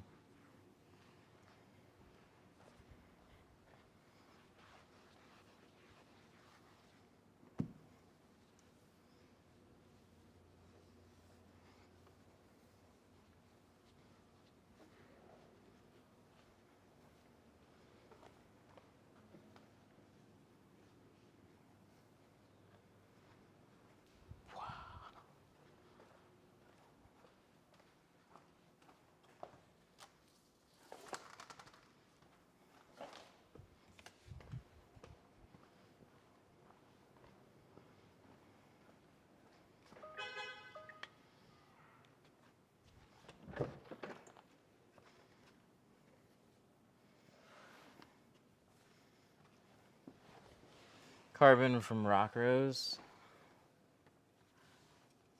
And I use water and Dawn dish soap. Try baby shampoo instead.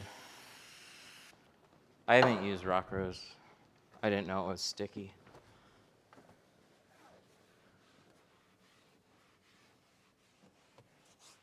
Dawn I've never liked as a soap.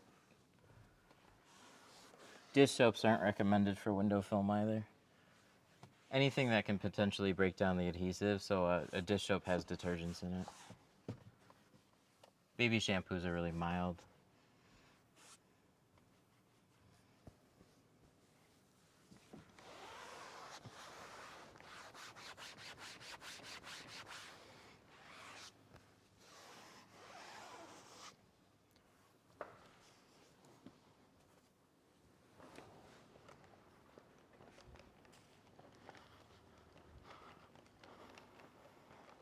Johnson baby shampoo. Any baby shampoo should be fine. Baby shampoos are just mild soaps. They don't carry detergents.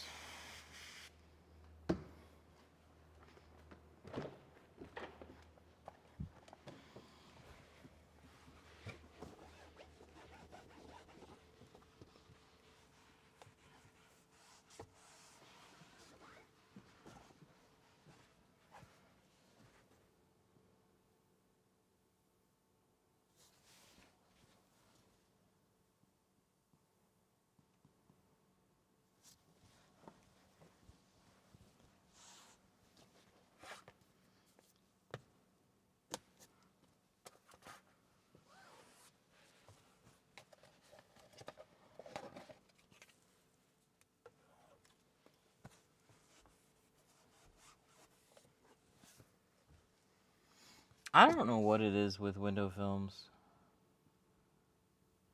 I would love this era of sticky window films to be over, though. It's gone on for way too long. I like tint slip, but I still have to torch windows or use extra soap. I want to make it stronger. Right now, it's got a really good balance, but it's not the slickest. Like, it could be slicker. I've always wanted it to be slicker. But Gio's a little concerned with making it too slippery. I say, fuck it, make it more slippery so I don't have to use as much. And then if you're worried about it being too slippery, just use less.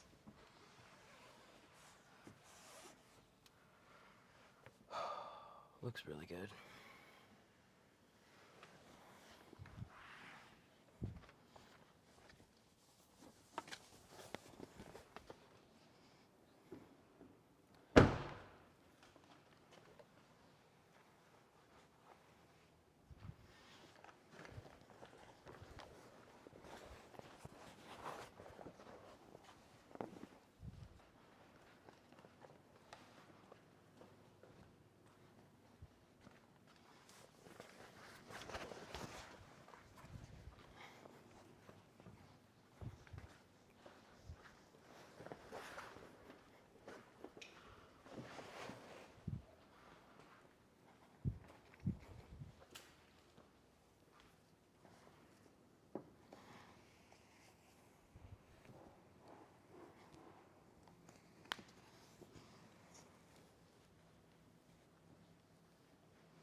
Good, good.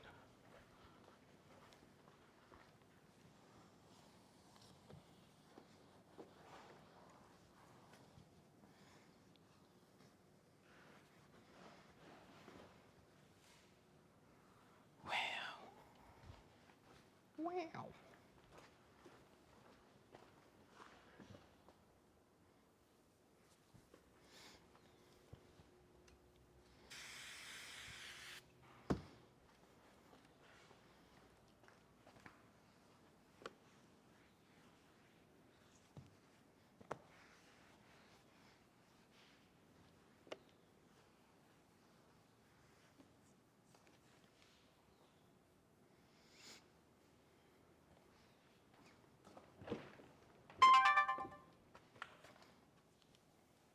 Okay, 10%. We're gonna be done.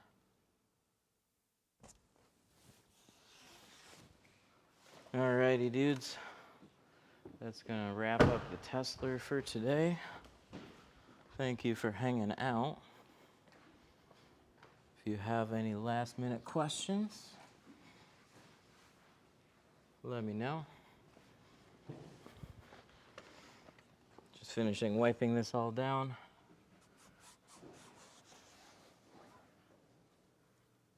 Which I could do for a ridiculously long time. But she's good.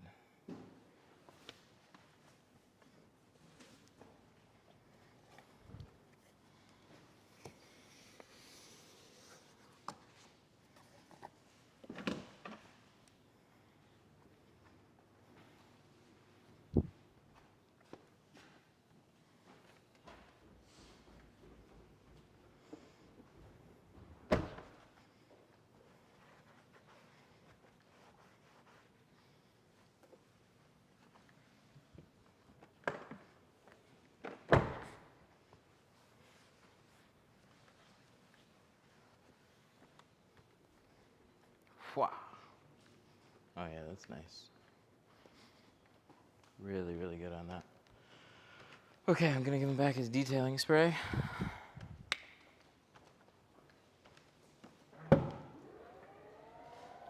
He will be good to go.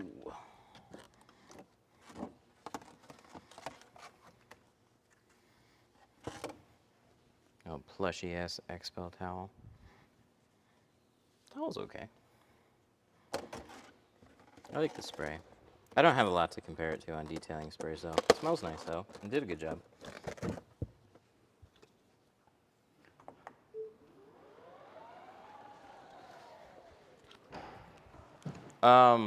So the camera is now this. It's a DJI Action 6. See that? It's just that guy now. No phone anymore, and then I just have a neck mount.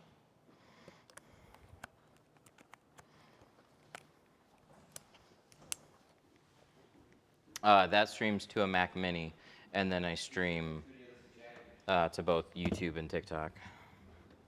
So external mic connected to a Rode Duocaster. That's so I can adjust the timing to make sure it lines up, which I haven't checked in a minute.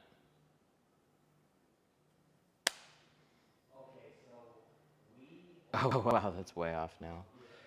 Okay, well, I didn't realize that. It slowly unsyncs.